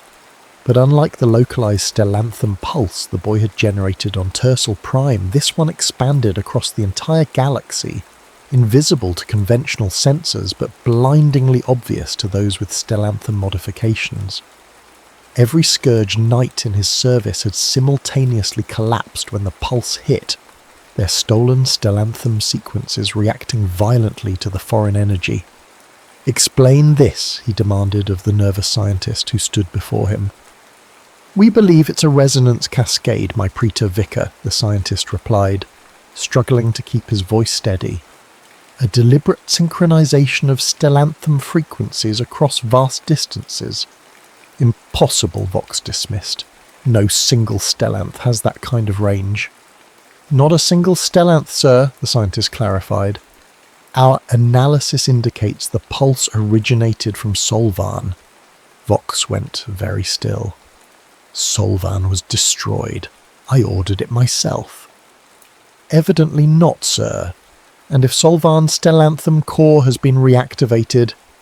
The boy found it, Vox concluded, his thin lips pressing into a bloodless line.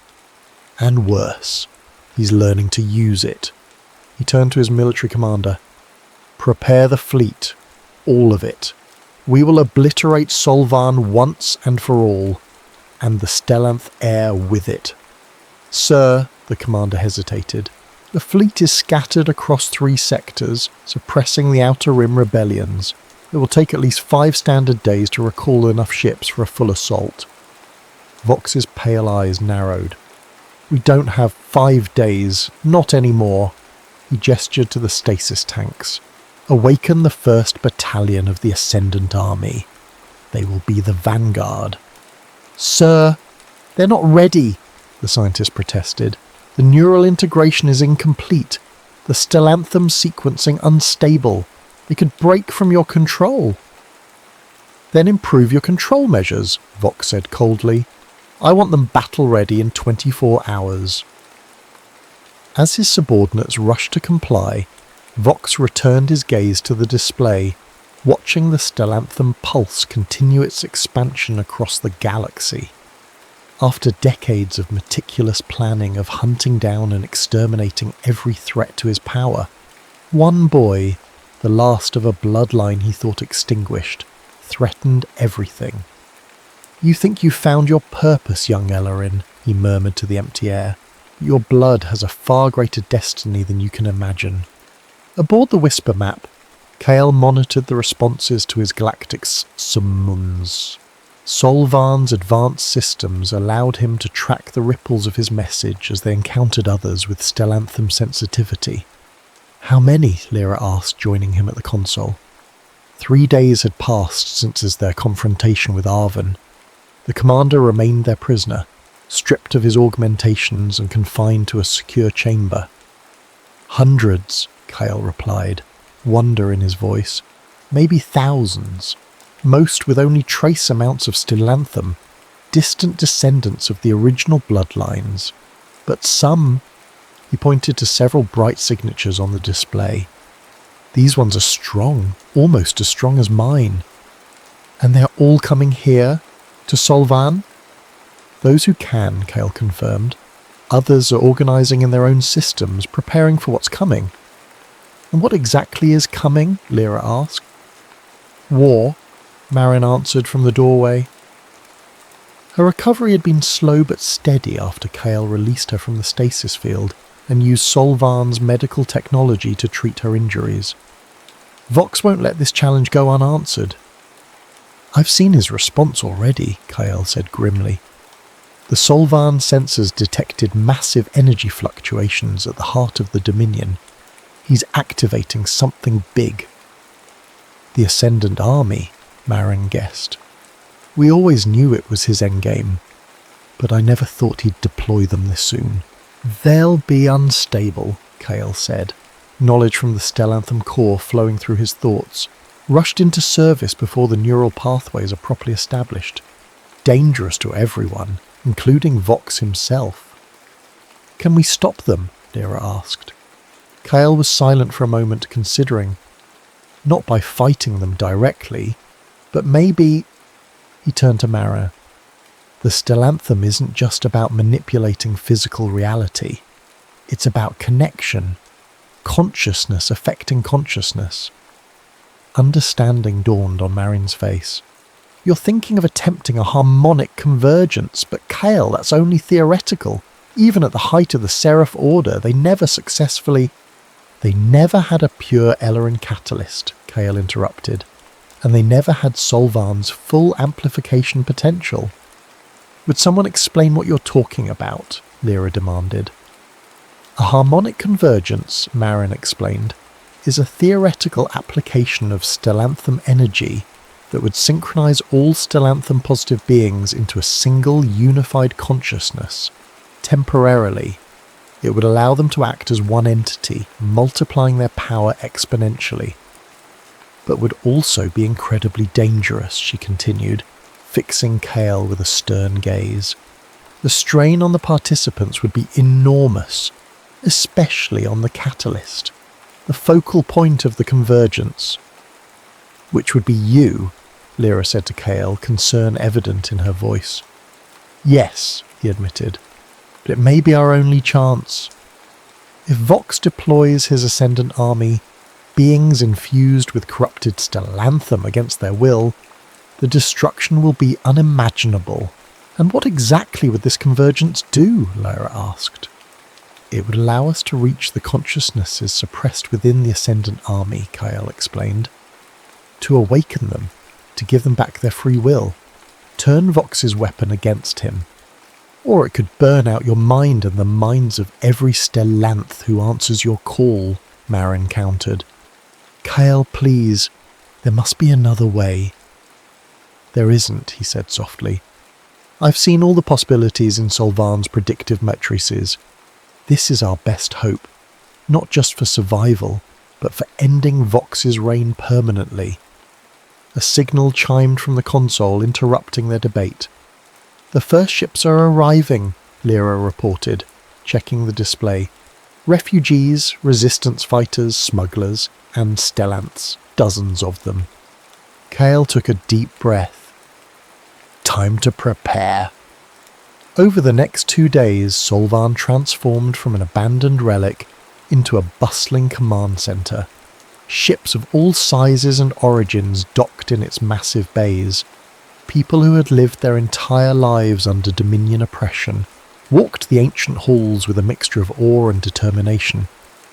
And most importantly, Stellanthum positive individuals, from those with the barest genetic trace to the few with significant power, gathered in the central chamber where the Stellanthum core pulsed with ever-increasing brightness.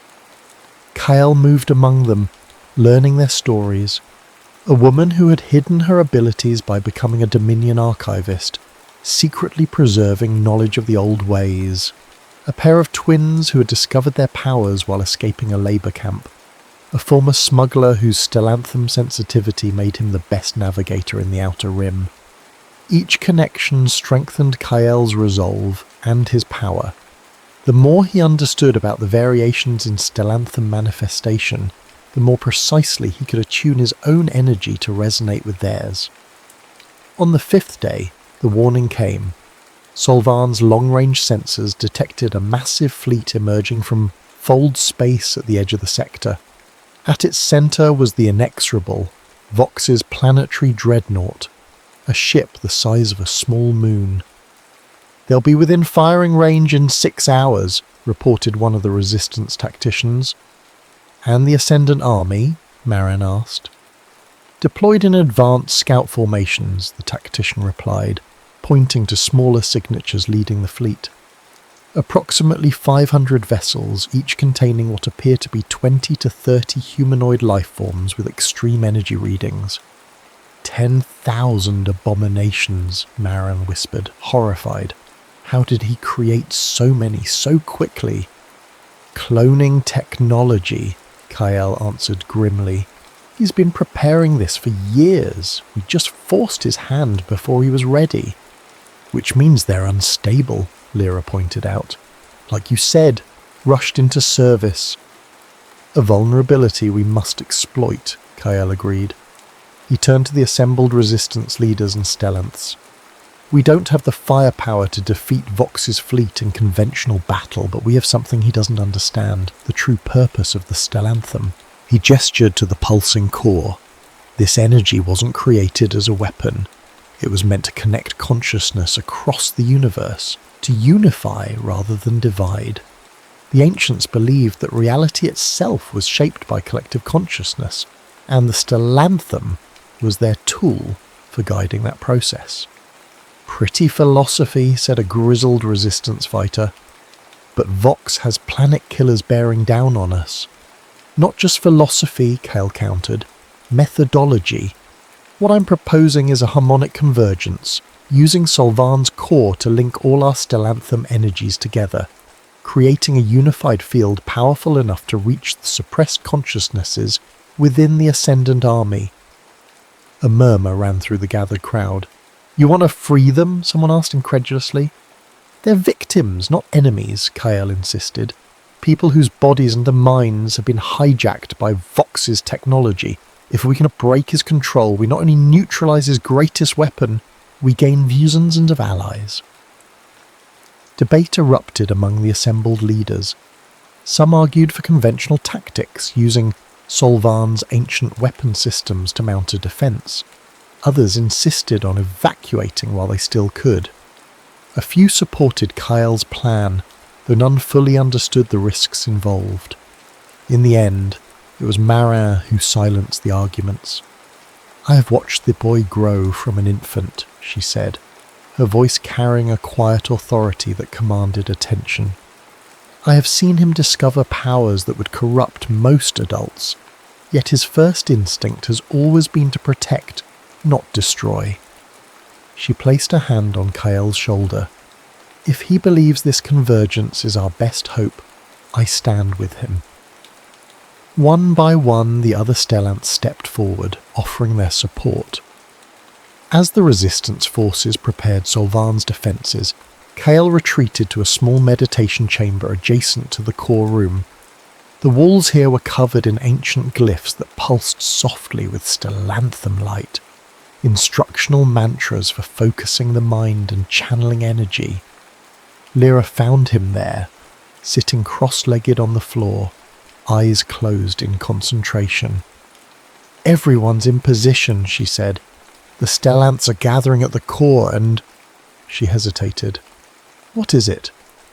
Kale opened his eyes. Malus Thorn is here.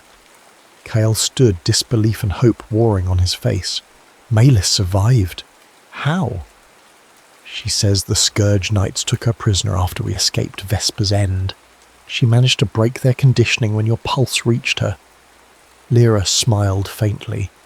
She's brought 30 others like her, former Dominion assets with artificial Stellanthum implants, who broke free when they felt your call.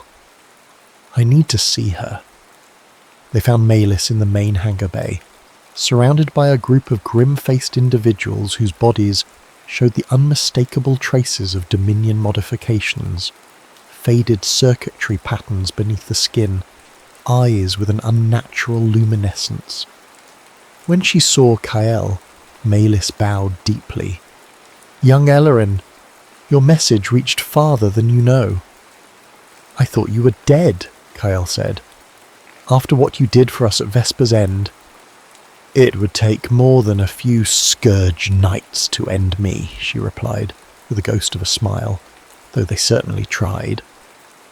The scarring on her face had extended, new marks forming a pattern that almost resembled the glyphs in the meditation chamber. They brought me to one of Vox's conversion facilities, started the process of turning me into one of them. Her expression hardened, but then your pulse came. It woke something in me, in all of us. She gestured to her companions. Your artificial Stellanthum sequences responded to my call, Kyle realized. More than responded, Malus corrected. They harmonized, purified. The corruption Vox built into them, dissolved. Hope surged in Kyle's chest. Then the convergence can work. If your artificial sequences can be harmonized, then the Ascendant Army might be saved, Malus agreed. But Kyle, the strain on you as the catalyst would be immense. The Ascendant Army is thousands of times larger than our small group. I know the risks. Do you? Her gaze was penetrating. A full harmonic convergence has never been attempted. The ancient texts speak of the catalyst as a sacrifice, a vessel that burns to light the way. Lyra stepped forward. What does that mean? That Kyle might die? It means I need to be prepared to give everything, Kyle said quietly. The knowledge I received from the core was clear about that. "And you didn't think to mention this part?" Lyra demanded, anger flaring. "We just lost Sol. Mother is barely recovered, and now you're planning to sacrifice yourself?" "I'm planning to try," Kael corrected. "The texts are ancient, and they didn't have an Ella in Catalyst with a pure sequence. I might survive." "Might isn't good enough," Lyra's voice broke. "You're my brother, Kael, not some legendary saviour. I'm both," he said gently. "And this isn't just about defeating Vox anymore. It's about healing what he broke, freeing those people trapped in his ascendant army, reconnecting the Stellantham bloodlines as they were meant to be." A signal blared throughout the station, interrupting their conversation. "Dominion fleet approaching final defensive perimeter," announced a voice over the communication system. "All personnel to battle stations. Stellantham convergence team to the core chamber immediately." Kael embraced Lyra tightly. "No matter what happens, you've always been my true sister. You and Marin gave me a family when mine was taken." She clutched him fiercely. "Just come back. Promise me you'll come back." He couldn't make that promise, not with the weight of probability against him. Instead, he simply held her a moment longer before stepping back. "Let's finish this," he said to Malis, "for all of us." The core chamber was crowded with Stellanths, nearly 100 individuals with varying degrees of sensitivity to the energy. They formed concentric circles around the central column of swirling light, arranged by Marin and the other resistance leaders, according to Kael's instructions. Those with the strongest Stellantham presence formed the inner circle, Malis and her freed Dominion assets among them. The outer circles contained those with weaker connections, who would serve as stabilizers and amplifiers rather than direct channelers. Marin approached as Kael entered the chamber. "Everything is prepared," she said, her voice tight with worry. "But Kael, are you certain this is the only way?" "It is," he confirmed. "Vox's fleet will be in firing range within the hour. His ascendant army is already probing our outer defences. We're out of time and alternatives." She embraced him, fierce and protective. "My brave boy, whatever happens, know that Sol would be so proud of you. As am I." Kael swallowed the lump in his throat and moved to the centre of the chamber, directly beneath the pulsing column of Stellantham energy. The assembled Stellanths fell silent, watching him with a mixture of hope and apprehension. "I'm not going to make a speech," he said, his young voice steady with purpose beyond his years. "Each of you already knows what's at stake. What I will say is this. The Stellantham isn't power to be used against others. It's connection to be shared between us. For too long, Vox has perverted that truth, harvesting what should have been freely given, weaponizing what was meant to heal." He looked around the circle, meeting each gaze directly. "Today, we remind the galaxy of the Stellantham's true purpose. We stand not as conquerors, but as liberators." With that, he raised his hands toward the energy column above. The Stellantham in his blood surged in response, creating a visible aura of blue-white light around his body. One by one, the others in the circles activated their own Stellantham energies, some with ease, others with evident strain. Kael closed his eyes and began the process of harmonization, gradually adjusting his energy's frequency to create a resonance pattern that the others could follow. It was delicate work, requiring perfect concentration and control. Each Stellanth had a slightly different energy signature, like instruments that needed tuning to play in the same key. Slowly, the discordant energies began to align. The air in the chamber grew thick with power, distorting light and sound. Those in the outer circles gasped as they felt their consciousnesses begin to expand, touching minds beyond their own. For Kael, the experience was overwhelming. As the catalyst, he served as the conduit for every connection, every shared thought and emotion. Hundreds of lives flowed through him, their hopes, fears, memories and dreams becoming momentarily his own. And then, As the final harmonization locked into place, his awareness exploded outward, beyond Solvan, beyond the approaching Dominion fleet, reaching for the suppressed minds within the Ascendant Army.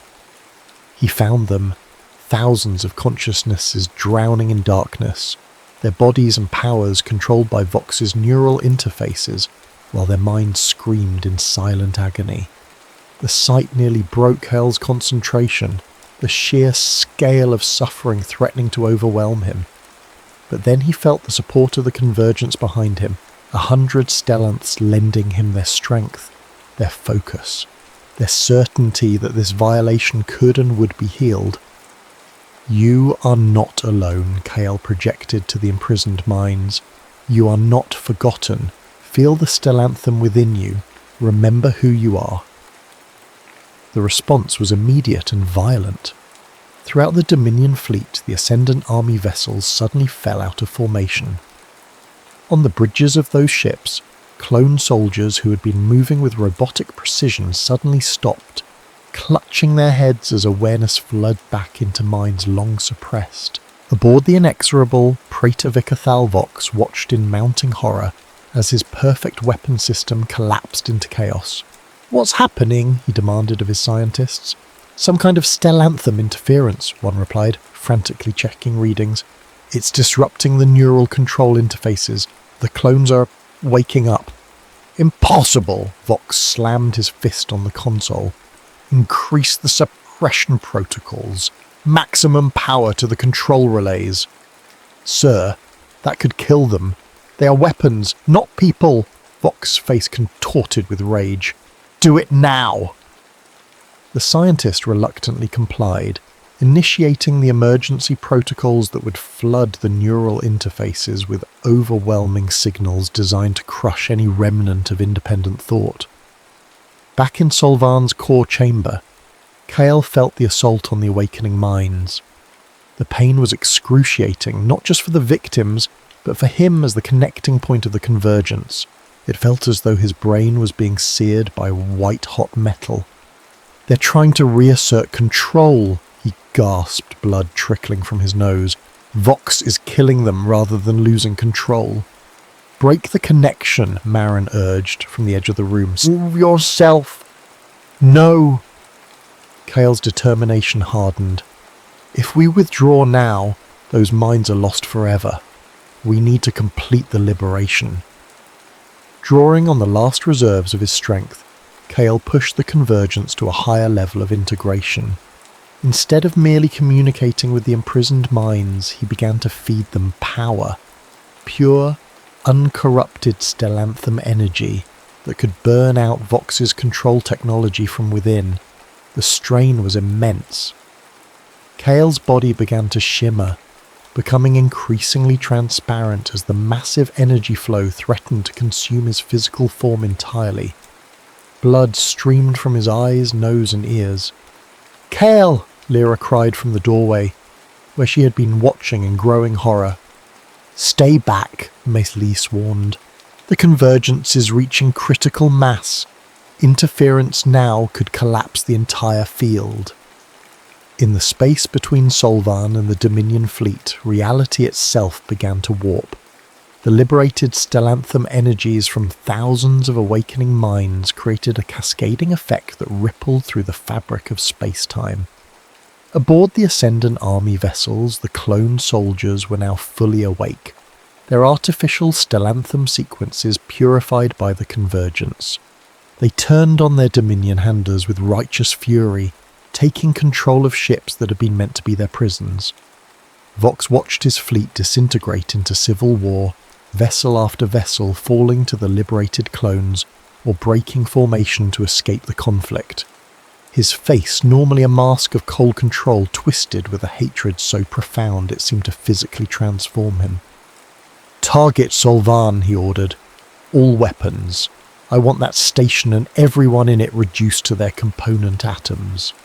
"But sir, our own forces are in the line of fire." "I don't care if half our fleet burns with them," Vox screamed. "Fire everything!" The Inexorable's massive planet-killer weapons began to charge, drawing energy from the ship's core. The air around the dreadnought crackled with building power as targeting systems locked onto Solvan's coordinates. In the core chamber, Kale felt Vox's murderous intent through the convergence field. He saw the weapons charging, calculated the devastation they would unleash, not just on Solvan but on every ship and being in the vicinity, including the newly awakened Ascendant army. There was only one option left. "Forgive me," he whispered to Lyra and Marin. With his consciousness still connected to every Stellanth positive being in the region, Kale initiated the final stage of the convergence, a complete merging of energy and intent that would create a singular unified field of Stellanth power. His physical body began to dissolve, becoming pure energy that flowed into the core column. The other Stellanths gasped as they felt portions of their consciousness drawn into the unified field, becoming part of something greater than themselves. And then, with perfect clarity and purpose, the unified Stellanth consciousness reached out to the fabric of reality itself, not to destroy, but to fold, to create a quantum bubble around the inexorable that would isolate it in its own pocket of space-time. On the Dreadnought's bridge, Vox saw the strange distortion field forming around his ship. For the first time in his long life of conquest and cruelty, he felt genuine fear. "What is happening?" he demanded of anyone who would answer. But there was no answer to give. The distortion intensified, and suddenly the inexorable existed in a place that was neither normal space nor fold space. A bubble of reality cut off from the rest of the universe. The planet-killer weapons discharged into nothingness, their devastating energy contained within the bubble. Vox screamed in rage and terror as he realized the truth. He was trapped, isolated, rendered irrelevant to the galaxy he had sought to conquer. As the convergence field began to dissipate, the participating Stellanths gradually returned to their individual consciousnesses. Many collapsed from exhaustion, others wept at the intensity of what they had experienced. Maelis and her group moved among them, providing support and care. In the centre of the chamber, where Kael had stood, there was only empty space, his physical form completely converted to energy during the final stage of the convergence. Lyra ran forward, disbelief and grief etched on her face. "No! He can't be gone! He can't be!" Marin joined her, pulling her daughter close as they both stared at the spot where Kale had made his final sacrifice. "He saved us all," Marin whispered, tears streaming down her face. "Not just us, the entire galaxy." Reports began flooding in from throughout the region. The liberated Ascendant army vessels were standing down, their newly awakened crews requesting asylum and assistance. The remaining Dominion ships, witnessing the disappearance of the inexorable and the apparent disintegration of their supreme leader, were retreating in disarray. "The Dominion is fracturing," one of the resistance leaders announced. Without Vox to hold it together, the regional governors are already declaring independence or pledging loyalty to various factions. The news should have brought joy, but for Lyra and Marin, it only highlighted the terrible cost of their victory. Hours passed as Solvan transformed from a battlefield to a coordination centre for the emerging post-Dominion reality. The liberated Stellanths, both natural and artificial, began the process of understanding their abilities and their new place in the galaxy. Lyra remained in the core chamber long after most others had left, sitting cross-legged before the pulsing column of energy where her brother had made his final stand. "You promised," she whispered, her voice breaking. "You promised you'd come back." As if in response, the energy column flared briefly, sending a tendril of light toward her. It touched her forehead gently, and for a moment she felt Kael's presence. Not gone, but transformed, his consciousness preserved within the Stellanth field itself. "I'm still here," his voice echoed in her mind. "Different, but here. The convergence didn't destroy me, it evolved me." Lyra gasped, her hand reaching out instinctively toward the column. "Kael, how is this possible?" "The Ellerin bloodline was always meant to merge with the Stellanth completely," his voice explained. not as sacrifice but as transcendence. I exist now as part of the cosmic web, a guardian of the connection between all Stellantham beings. Can you come back? Reform your body? Hope surged in her chest. Not yet, came the gentle reply. Perhaps someday, when I've learned to navigate this new state of being. But for now, I'm needed here, helping guide the awakening of the other Stellanths, maintaining the quantum bubble that contains Vox, ensuring the Dominion's weapons can never threaten the galaxy again. Tears flowed freely down Lyra's face, not entirely of grief now, but of wonder and a bittersweet acceptance.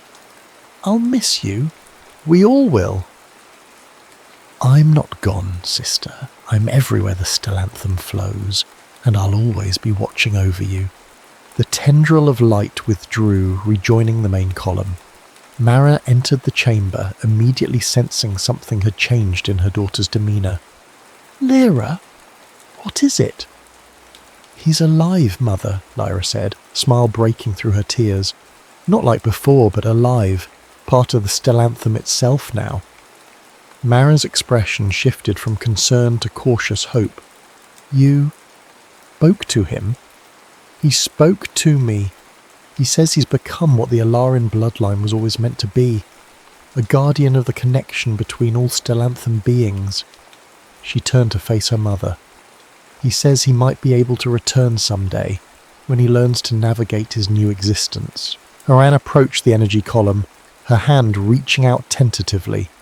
Though no visible tendril extended to her, her expression softened, as though receiving some communication. You always were special, she whispered to the swirling energy, even before we knew why. Later, as Solvan's inhabitants gathered to discuss the future of the liberated Stellanths and the power vacuum left by the Dominion's collapse, Mylis proposed a radical idea.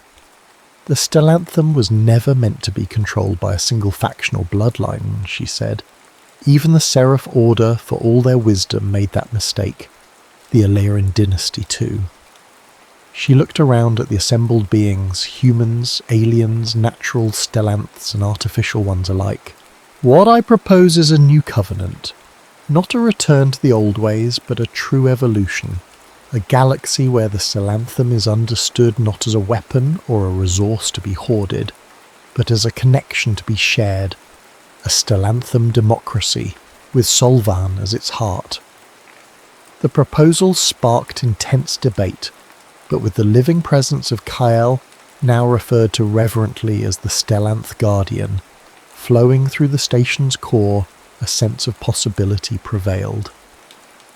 3 months later, representatives from across the former Dominion gathered at Solvan to sign the Stellantham Covenant.